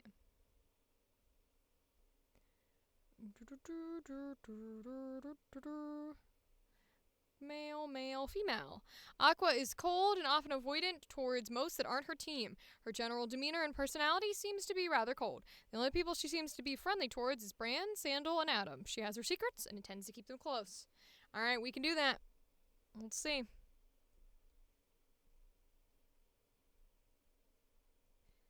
Let me make this clear. We just met. I don't know you. The others might trust you, but I don't. Just like the good old days. I have a contact in Omega. Let me see if I can't pull some strings. Let me make this clear. We just met. I don't know you. The others might trust you, but I don't. Just like the good old days.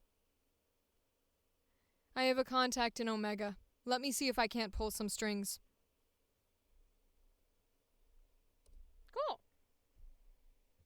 Get in the water. One day I'll be diagnosed with something and I won't have to question why I need to sing the same fucking lyric over and over. What a tease, what a tease. Get in the water. Get in the water. I will raise the tide so high, both your son and wife will die. Get in the water. We're just gonna make this. Oh. Sometimes I remember. Other times I very much don't. Just making this a lot closer together. Get in the water.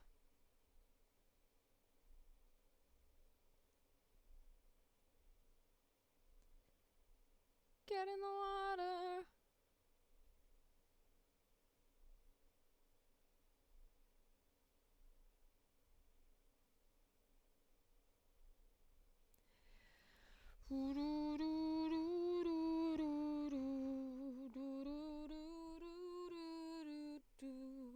Get in the water. Get in the water.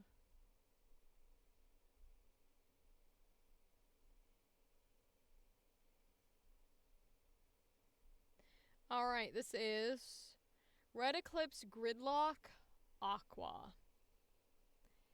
Red Eclipse Gridlock Aqua. Red Eclipse Gridlock. And then Aqua.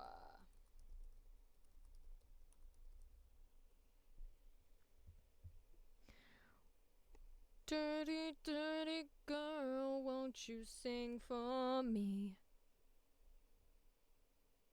Won't you love me like you don't care? I don't care about you.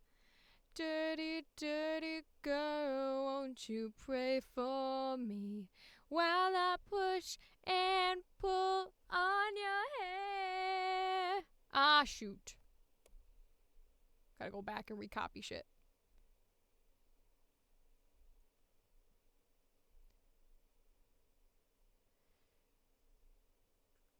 Daddy needs a little of that dirty soup. At least we've moved on. That's good for now.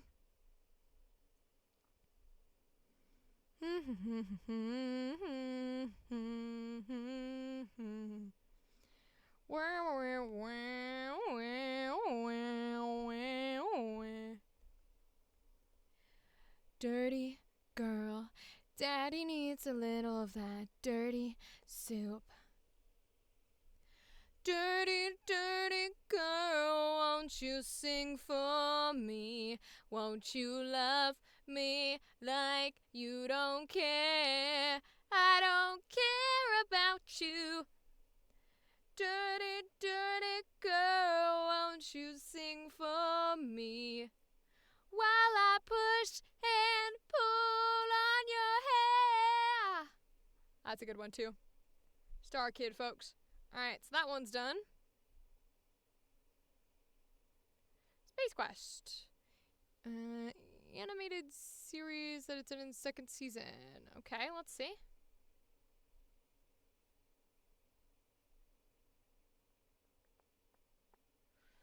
Can I open this separately? Okay, apparently not.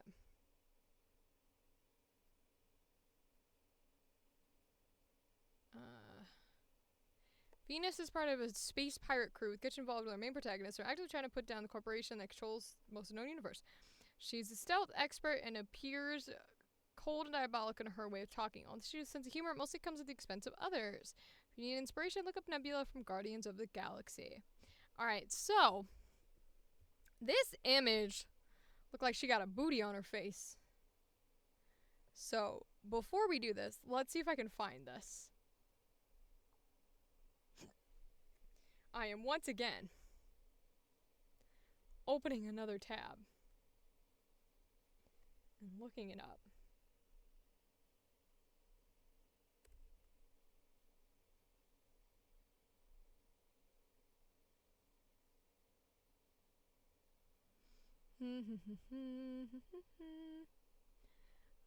Who's the person who? What's their name? Xander. If you're ever unsure, you should look it up.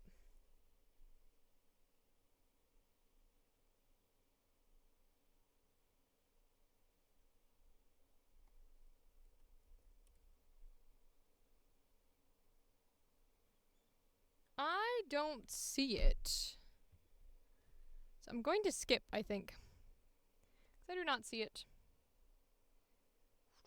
But now we're going to have to pull whatchamacallit back. We got to recopy this. There we go. Alright, back to open. Voice sector, original. Deadline. So we're not going to do that one. Pundit Octo Midnight Club. Oh, nope, don't need a band. Thank you. Okay, this doesn't tell me what you are. So, beautiful. Obsidian eyes. Sketch forms. Nope. Codename Temptation. A mobile game. It's probably NSFW. That's what it sounds like, so. Well, okay, this one definitely is, so we'll skip that. Welcome to the Funhouse. Music?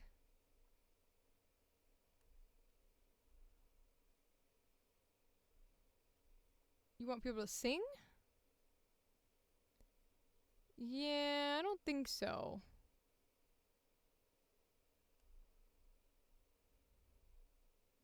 Down to Earth Studios. These ones are always unsure. Anything that's like, oh, we're a company, and then people will go through us to get to you. Don't care for that. So what we do is very simple. We once again go to a new window. To Earth Studios.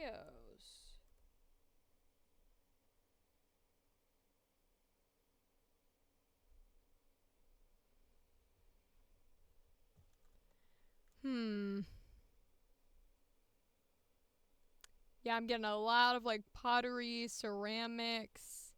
I don't think so. Goodbye. Voidville Pilot. I doubt it.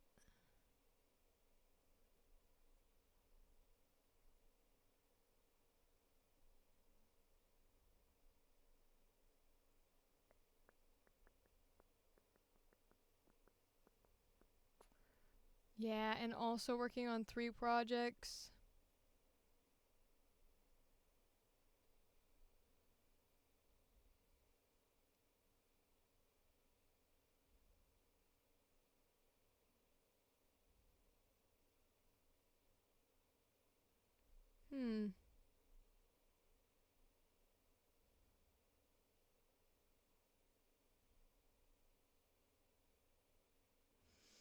Discord is required. Yep, that's usual. preferred that you're 18 or older. It should really be only 18 or older. Yeah, it's one of those things where it's like, I support you, but you need all these things first. So I think we're going to skip this one. Not ready for voice actors yet. Fate in Destiny, voices and writers. You need people to write it. Not ready for voice actors yet. NFS, HP Pursuit dub. How long to make Need for Speed Hot Pursuit video using voice lines from so that's gonna use licensed stuff. Idealist, dramatic audiobook reading done for my horror novel. Awesome, congrats. This is stick figure. Oh, that looks cute, but I'm seeing all dudes. Hi Mom audiobook narration. What I'm looking for. This is a non-profit project meant for fun. Portfolio builder. Story. This is a non-project. Okay, but what's the book? 1962. After fleeing his home life, Archie struggles to find a place in the world himself. Young adult struggles with his own anxiety and sexual identity. It's told from a retrospective standpoint as being written after the events of the story by the main character. The story itself is a short story, approximately 9 pages long. That's not bad. But it's a dude. Dang it! It's always the worst. And I'm like, oh, okay. And then it ends up being a guy. Nope, can't do any Splatoon. No. You need it for voiceover. Okay. Fault line. Let's see what this one is.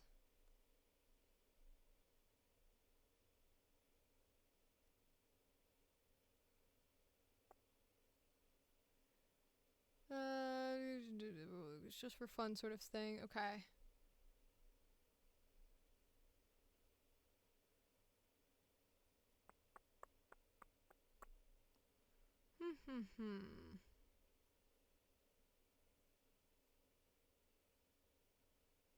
That's a bunch of dudes. I think I saw this one pop up on Discord. You really don't want that.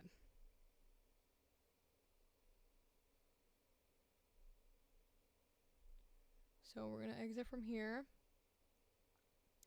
Velvet Shed horror film. I do love horrors. Velvet Shed is an independent short horror film being produced by Cold Sweat Films. Set in the 1970s, we follow a lowly park ranger who is just trying to make ends meet, but is ultimately forced to survive against a creature of unfathomable horror. The tone of the short is very much inspired by 70s and 80s horror franchises, such as Evil Dead, predominantly campy in nature while still having some horrifying moments. We're casting for 2 minor voiceover roles in the film. A young couple camping in the park who encounter the creature early on. We only hear the couple and what happens to them. Okay. Well, we're gonna do this. And let's see. Okay, this doesn't look too bad.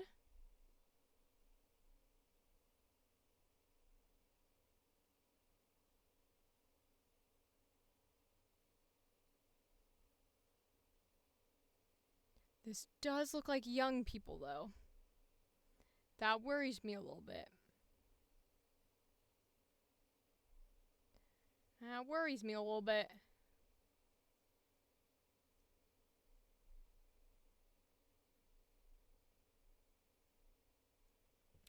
Because we want to be working with adults here, so worries me just a little bit.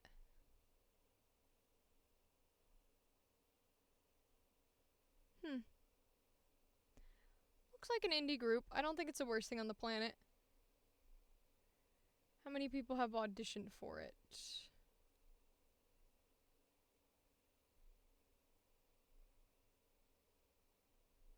Are there adults in here?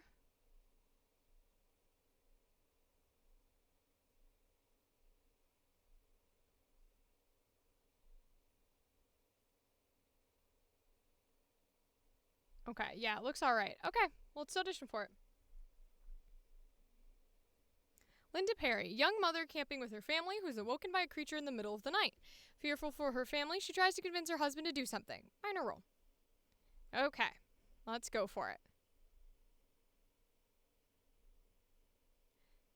Honey, what is that thing? Wayne, I think we should leave. Now.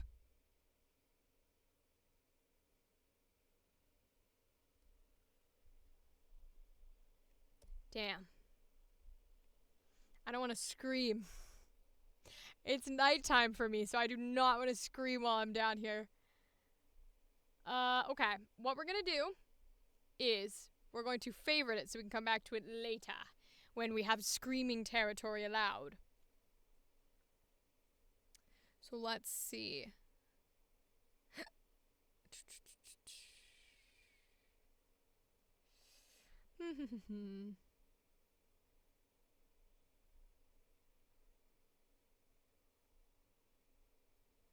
What is this one? Title archive. It's got a video. Project turning web novel into dramatized audiobook. Okay.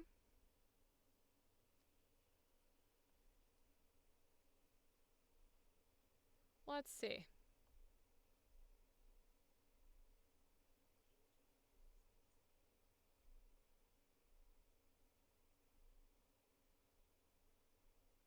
Alright, cool. Let's audition for it. Kindle. Kindle is a caring yet temperamental spirit. She takes care of her companions, often leading to a scolding as she does so when they don't listen to her advice. Gotcha. We'll give it a shot.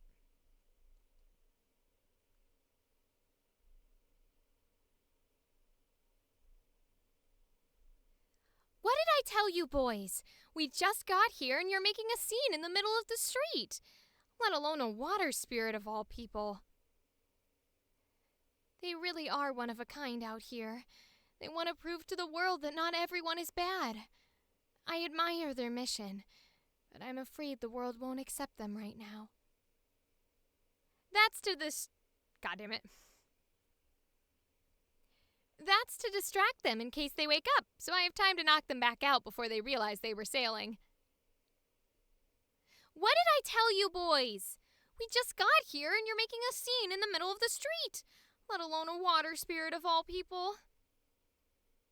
They really are one of a kind out here. They want to prove that the world is everyone blah, blah, blah. God fucking damn it, Jesus Christ! Alright, we're gonna redo this whole thing, because that was garbage. Okay, let's try this again.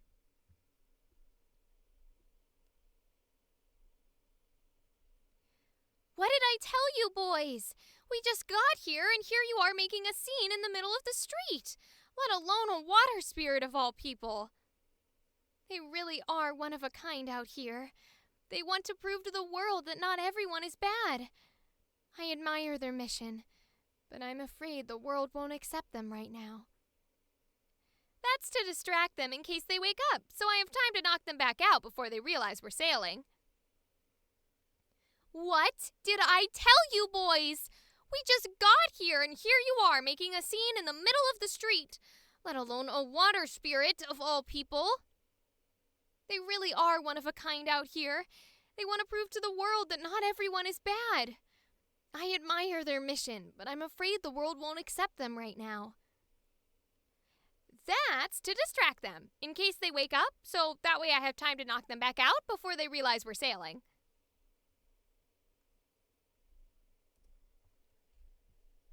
Nice, okay. Dirty, dirty girl, won't you sing for me? Won't you love me like you don't care? I don't care about you. Dirty, dirty girl, won't you pray for me while I push and pull on your hair?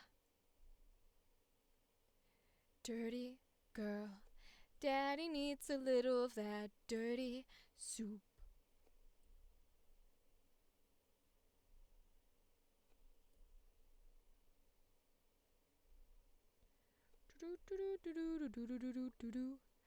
76th trombones. Not 76 trombones. Jesus. What are the noises that want to live in my head? There's so many.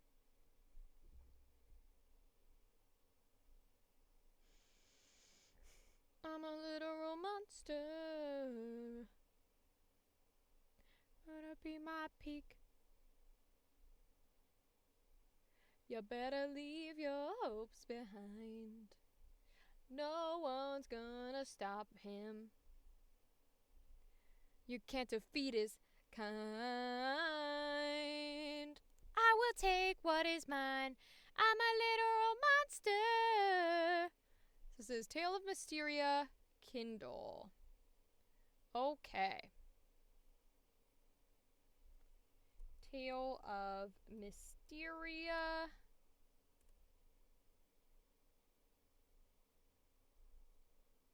Kindle. I'm a literal monster. I will take what is mine.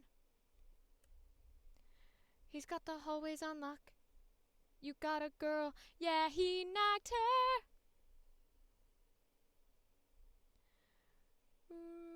Loser. If you're not him, you're a loser. Submit. Okay, who's next?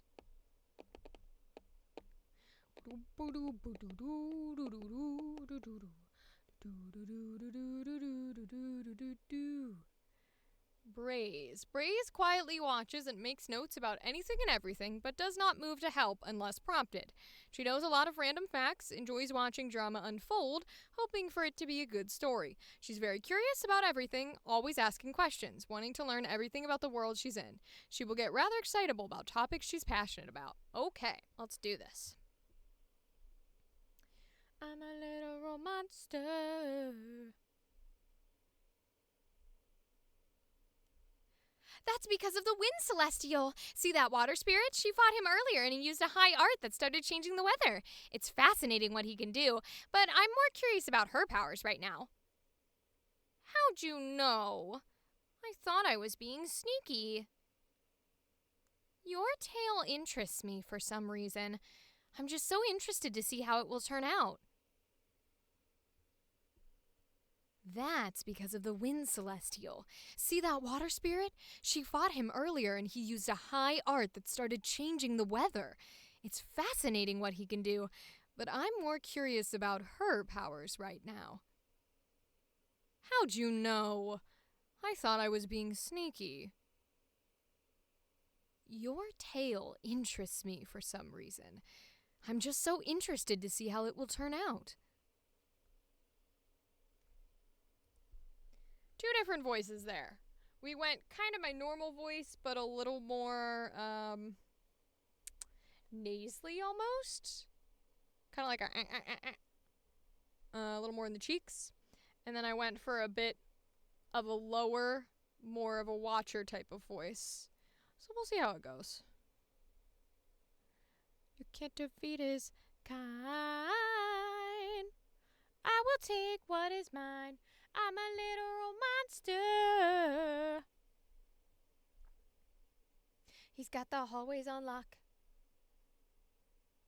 Knowing to lose if there's no accuser.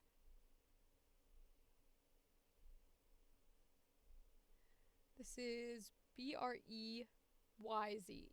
Okay. BREYZE. BREYZE. B-R-E. Okay, B-R-E-Y-Z-E. You're not him, you're a loser. Yeah, he knocked her.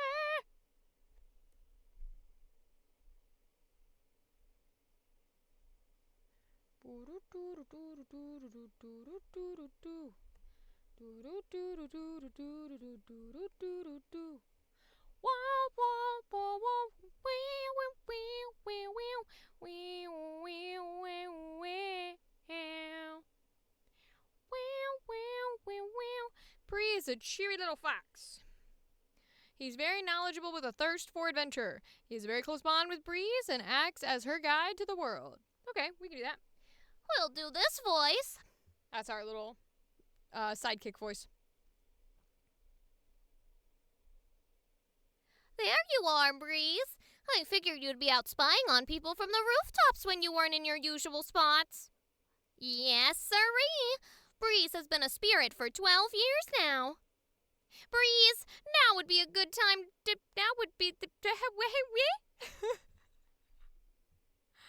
Breeze, now would be the time to fight.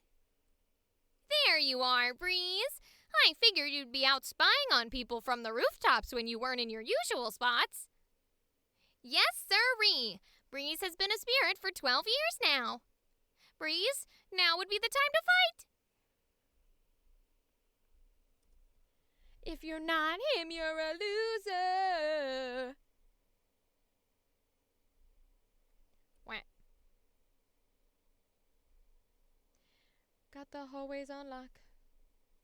No, nowhere to run if there's no accuser.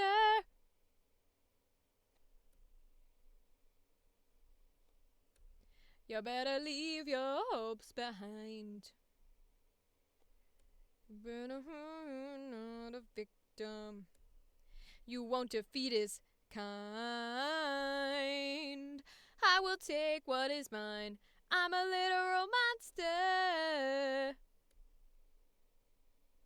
Wah, wah, wah, wah, wah.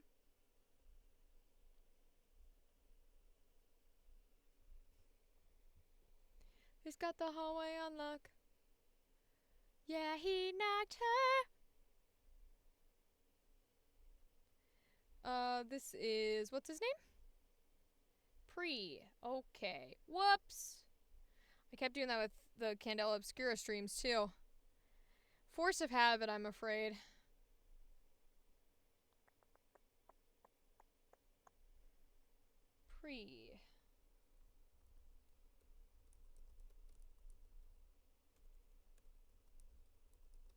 Okay. Yeah, he was her.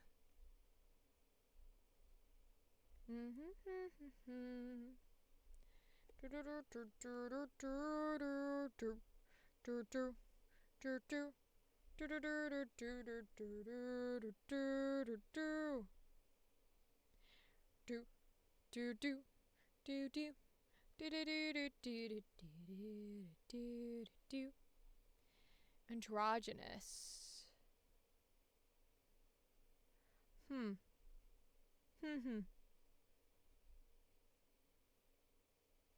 I am androgynous, but we'll keep going. Yeah, because we got a lot of ladies to do. Whew, okay. Let's get a sip. Ugh.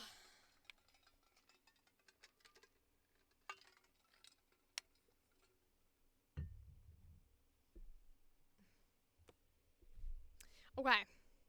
Molly Kohler. You know what? Fuck it. We're rocking the androgy today. Fuck it. We're not too bad. We got old-fashioned Ganondorf on us. I think that's pretty androgy. We can do it. We're just gonna do our typical sultry voice though. Our sorceress voice, even though it's a little more femme. How about a fun time with me, little doll? Doll, I'm everyone's type. What? More earth spirits trying to bring nothing but trouble? How about a fun time with me, little doll? Doll, I'm everyone's type. What? More earth spirits trying to bring nothing but trouble? Wah. You're not him, you're a loser. He's got the hallways on lock. Nothing to lose if there's no accuser.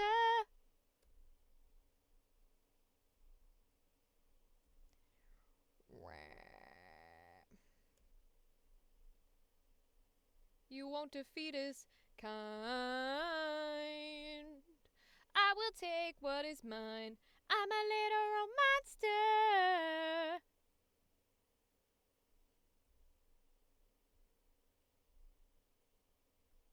Okay.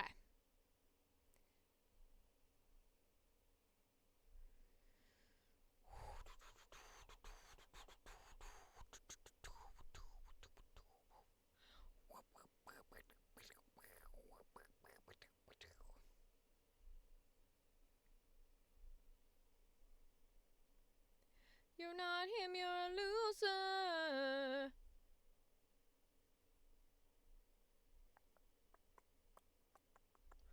Who the hell is this guy? It's Fleo. Whoops. Wah. All right, we got a lot of ladies to do.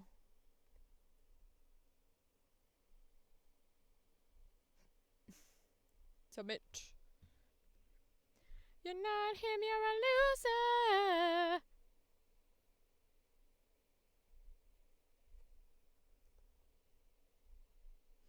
He's got the hallways on lock. No wonder food if there's no accuser. I don't know what that word is, but that's okay. Molly Kohler.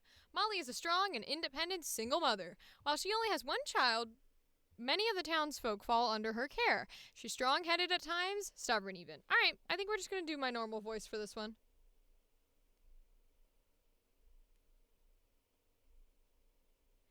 Forgive me, but you don't look like one of the Water Celestials Legion.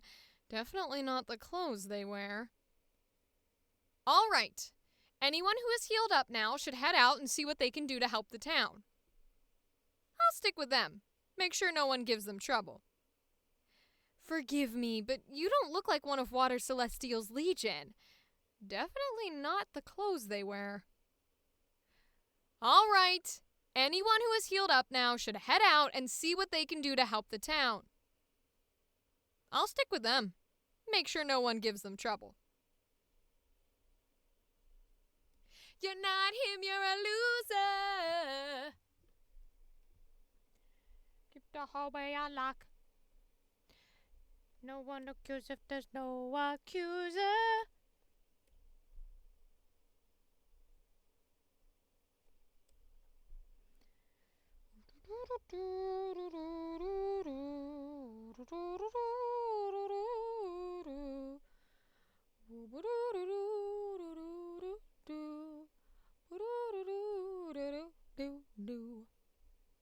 It's a Monday night, and people have started their work week. Actually, it's not midnight yet. It's still Monday. I was gonna say, well, for some people it is Tuesday already. Just, I guess it would depend on which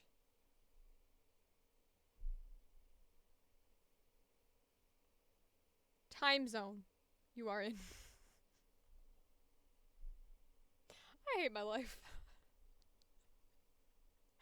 Oh, my Lord God. Okay.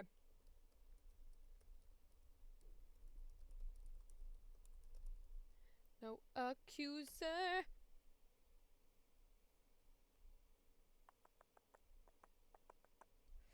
Okay, let us submit.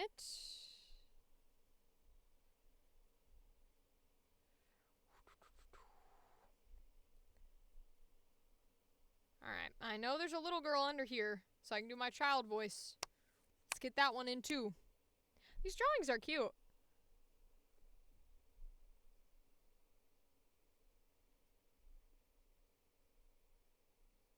Okay. Sweet and carefree with a bit of sass, she has a particular fondness of nicknames and attachment to VAOC. Okay. Here we go. Let's do our child voice.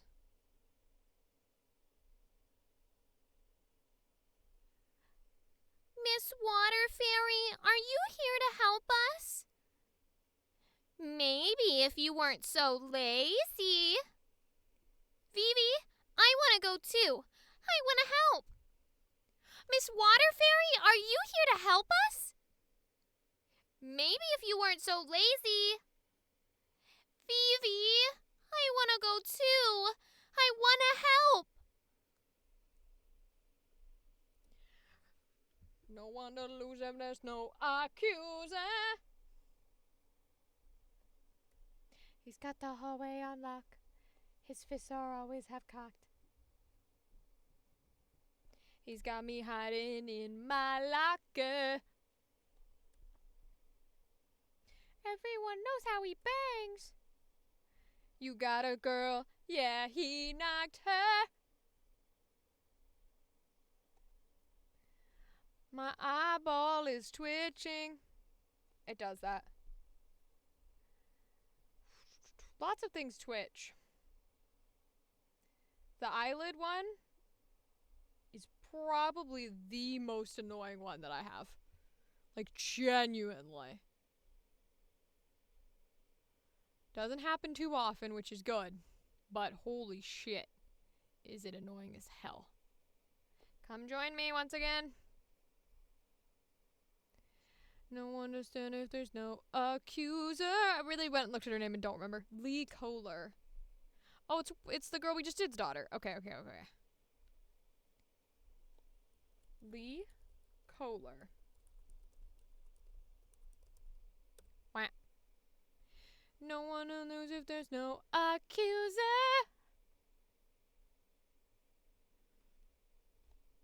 We got the hallway on lock.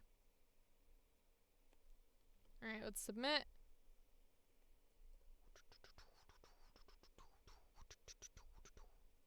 Submit!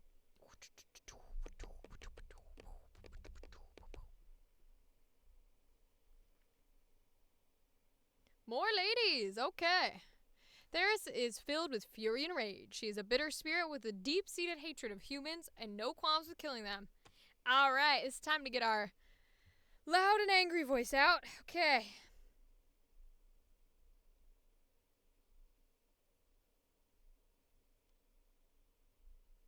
All of humanity is a hazard to the spirits. They are the only ones that created darkness. We are cleaning the trash that taints our perfect world. Ending them is only natural. Yes, and you were stupid to come alone. Consider this a celebration of your death. Run while you can. Because as soon as I eviscerate you scum that dare to stand in the way of the Earth Celestial's will, I will finish off that pathetic town like I should have in the first place. All of humanity is a hazard to the spirits. They are the only ones that created darkness. We are cleaning the trash that taints our perfect world. Ending them early is only natural. Yes. And you were stupid to come alone. Consider this a celebration of your death. Run while you can. Because as soon as I eviscerate you scum that dare to stand in the way of the Earth Celestial's will, I will finish off that pathetic town like I should have in the first place. Oh my god. Brain really wants to be mean today. Okay. Voice really wants to be villainous today. They are eating these villain lines up. I mean, I always love villains, and I will always choose a villain, and villains will always be my favorite. Literally always. There is nothing I will ever enjoy more than a villain. However, usually, when I audition for shit, everything's just, like, good or great, right? It's just kind of in general. It just depends on whether my voice is like, let's do all the high-pitched ones well, or let's do all the, the crazy ones well, or let's do all the somber crying ones well, etc., etc. It just kind of depends on how the mood is that day. Well, today, it very clearly said villains and villains only. Because, holy shit, every villain, like, angry, spiteful, cocky, intense villain audition that we've done tonight has triggered something in me. Because they've been good. Which is awesome as fuck. I'm glad, because I love villains. But there must be some sort of whatchamacallit in there that's hitting hard for me tonight. But I'll take it. You gotta have something, You gotta have something, and I'm glad it's a villain and nothing else. There's no accuser. Alright. Let's submit it. Do do do do. Do do do do.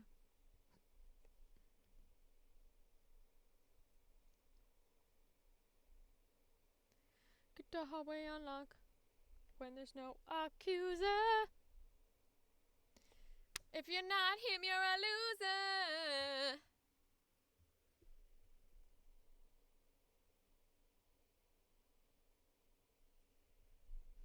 Okay. Dude. Lady. Level-headed. Oh. She might be a person of color. Yeah, a lot of these other characters are very white. So I'm going to say that's a person of color. We're not going to do that one. Dude. Lady. Mistral. Oh, that hairstyle. Okay, so there's like blue, bang, long-haired ponytail, just like this, with that exact like color blue. That is a character, starts with a Z, that is from the Huntic show. And I swear to God, no one's ever heard of this or seen it. It was like a knockoff,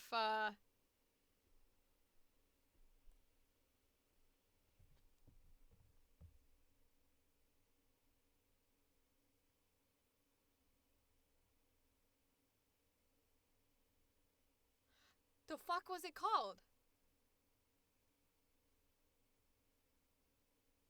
Oh my God, what's the show called where you roll out the creatures onto the card and they pop up? And they pop out, they're magnetic.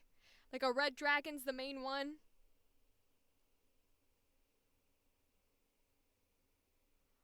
Oh my God, I can't remember the name. Holy shit. Well, it's a knockoff version of that. Like that combined with Pokemon and shit. Oh my God. Wow, I'm mad at myself that I can't remember what it's called. But I remember her every time because I remember watching that show because I was like one of the only people that watched that fucking show. And I liked her as a character. And she had a little lizard. I don't know what this is. It's probably a dog or something, but Mistral is extremely serious and rather rarely does anything outside of the guild's business. She has a long, deep-seated grudge against the Empire. The only one she has a soft spot for is April. Alright, so we want to probably go low here.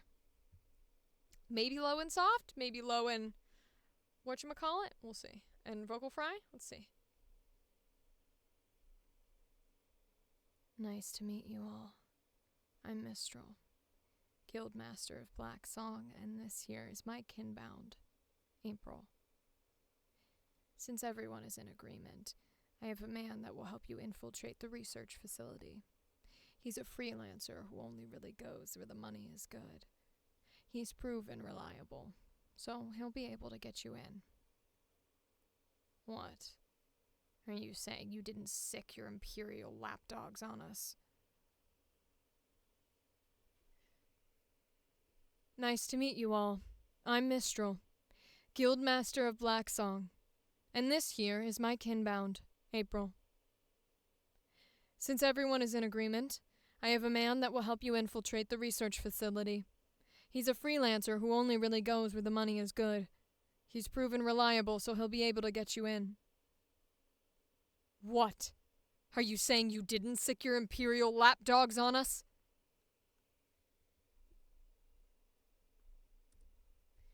I will take what is mine. I'm a little monster.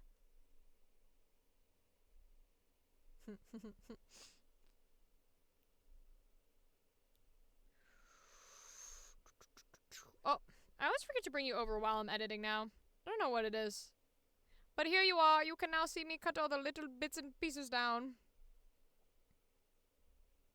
so that they're a lot closer together. We don't have all the extra grimble gargle in between words.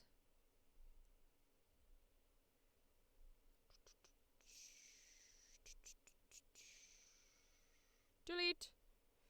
And delete. Okay.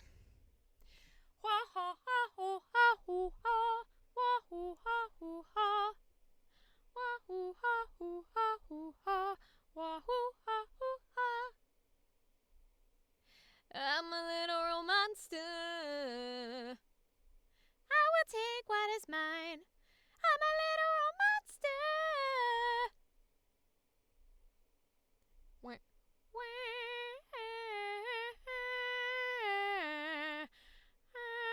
Mistral. Okay.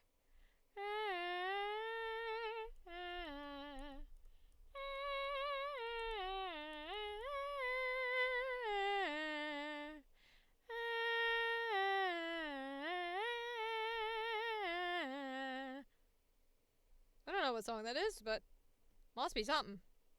It's in my head. We're a little monster. Submit.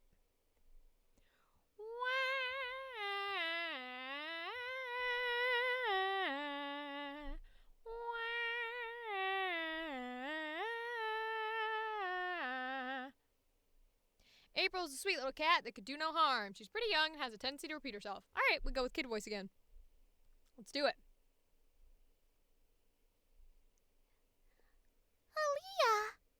Long time! Long time! April, best guard! Best guard! Mistral's friend is April's friend. Aaliyah! Long time! Long time! April, best guard! Best guard! Mistral's friend is April's friend. Easy, simple. Simple little audition. Wow. You can tell it's short and sweet and simple when it's zoomed in this way before I even start cutting shit.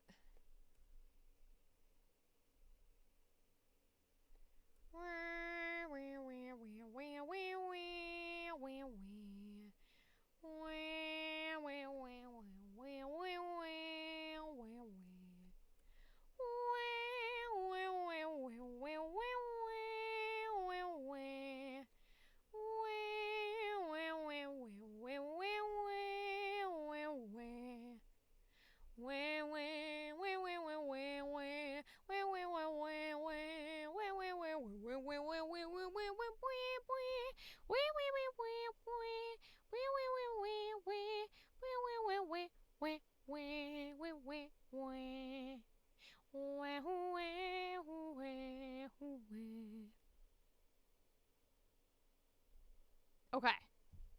April. Alright, alright, alright. Let's upload it. Delete.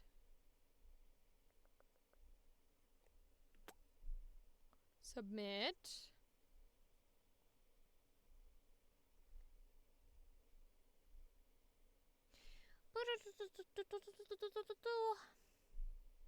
We got a lady underneath her. Claudia is a vindictive woman. Her hatred for spirits runs deep, and she would do anything to purge them from the world, even make an alliance with a monster, knowing full well he's just using her, all to get some sort of revenge for her mother's death in the war against the Earth Legion. Okay. Alright, let's give a probably normal voice, maybe? Oh, I feel like I gotta sneeze.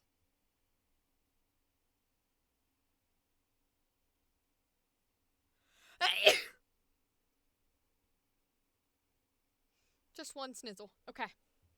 Here we go.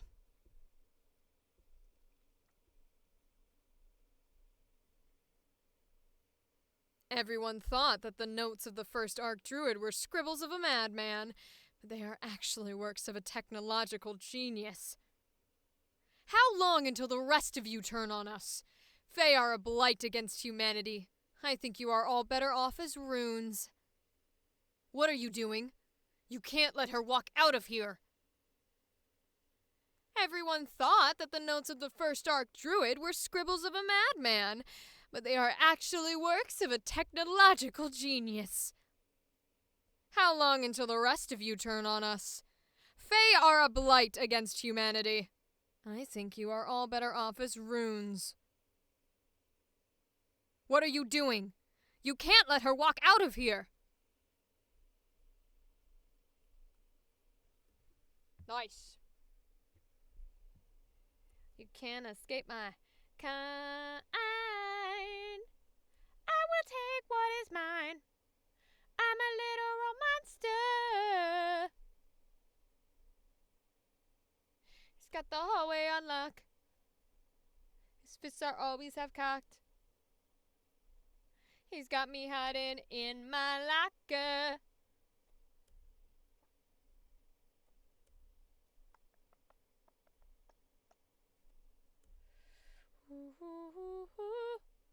All right. Moisty noise, that shit. Thank you. Normalize that shit. Thank you. Export that shit. This takes a little longer. We don't quite get a thank you right away. What is this girl's name? Claudia Pastoria. Interesting.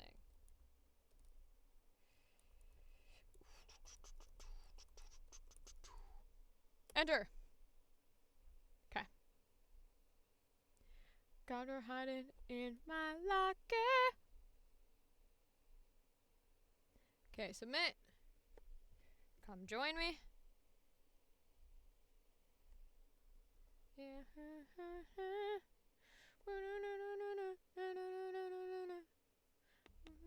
There's no accuser. Okay, guy. And done. All right. So we're at about 3 hours into the stream here. A little longer. So I'm going to take a break here. And I'll be back afterwards. We'll do some more auditions. Okay. Goodbye.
All right.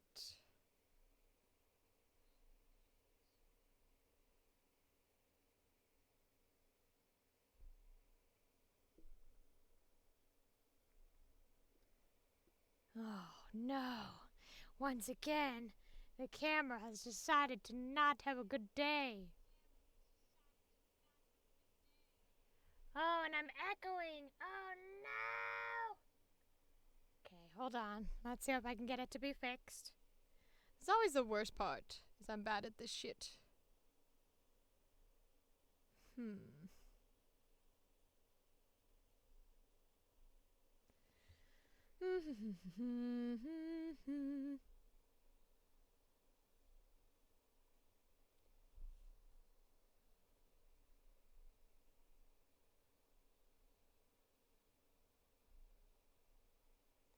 Alright, well, we'll give him a second here. Sometimes this is what happens.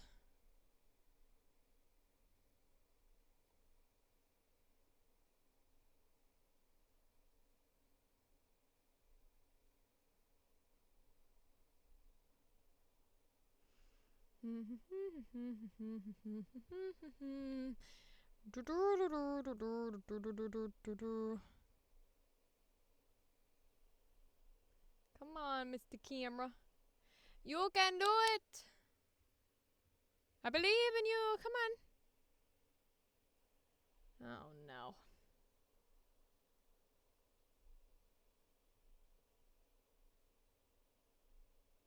I pause for 0.2 seconds and it just has an absolute heart attack.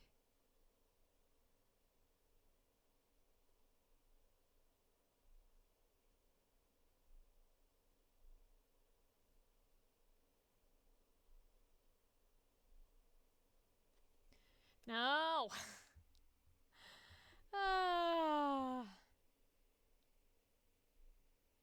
Wish I was good at tech.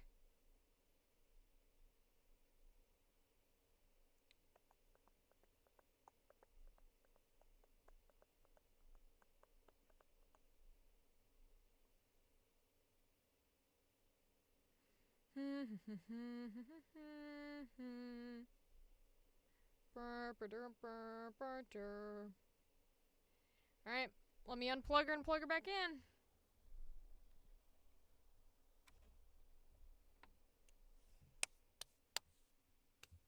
Do do do do do do do do do do do do do do do do do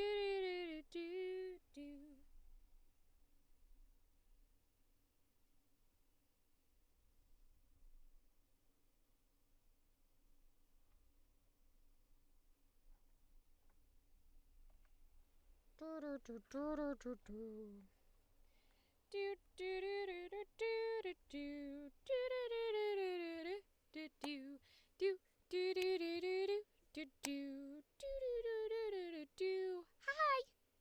We're back. Thank goodness. Alright, we're gonna go back to auditions, see what we can get done in the next couple hours here. I have switched it over from sort by deadline to popular. So we're going to do some of the more popular ones here. Get some of those in and through, and then maybe we'll switch back around. I like to kind of switch up what we're doing so it doesn't feel too monotonous when we're doing things. So let's give it a shot. Blood in Paris. Let's see. Oops. I must have clicked on the person. I want the thing. There we go. Okay. Blood in Paris is about a girl named Ren who unfortunately gets kicked out of her apartment. She needs to find somewhere to live quickly, and it has to be in her price range.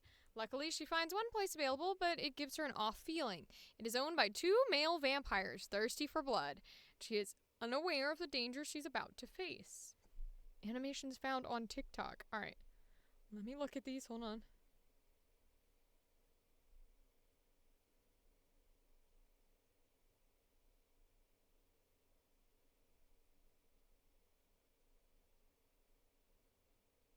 Oh, these are cool. Alright, dope. Let's audition for it. Ren. Ren is the female lead. She finds herself needing to look for a new home to rent. The only option seems to be a vampire's place. She's cautious, a little nervous, but desperate to find a place to live. Okay.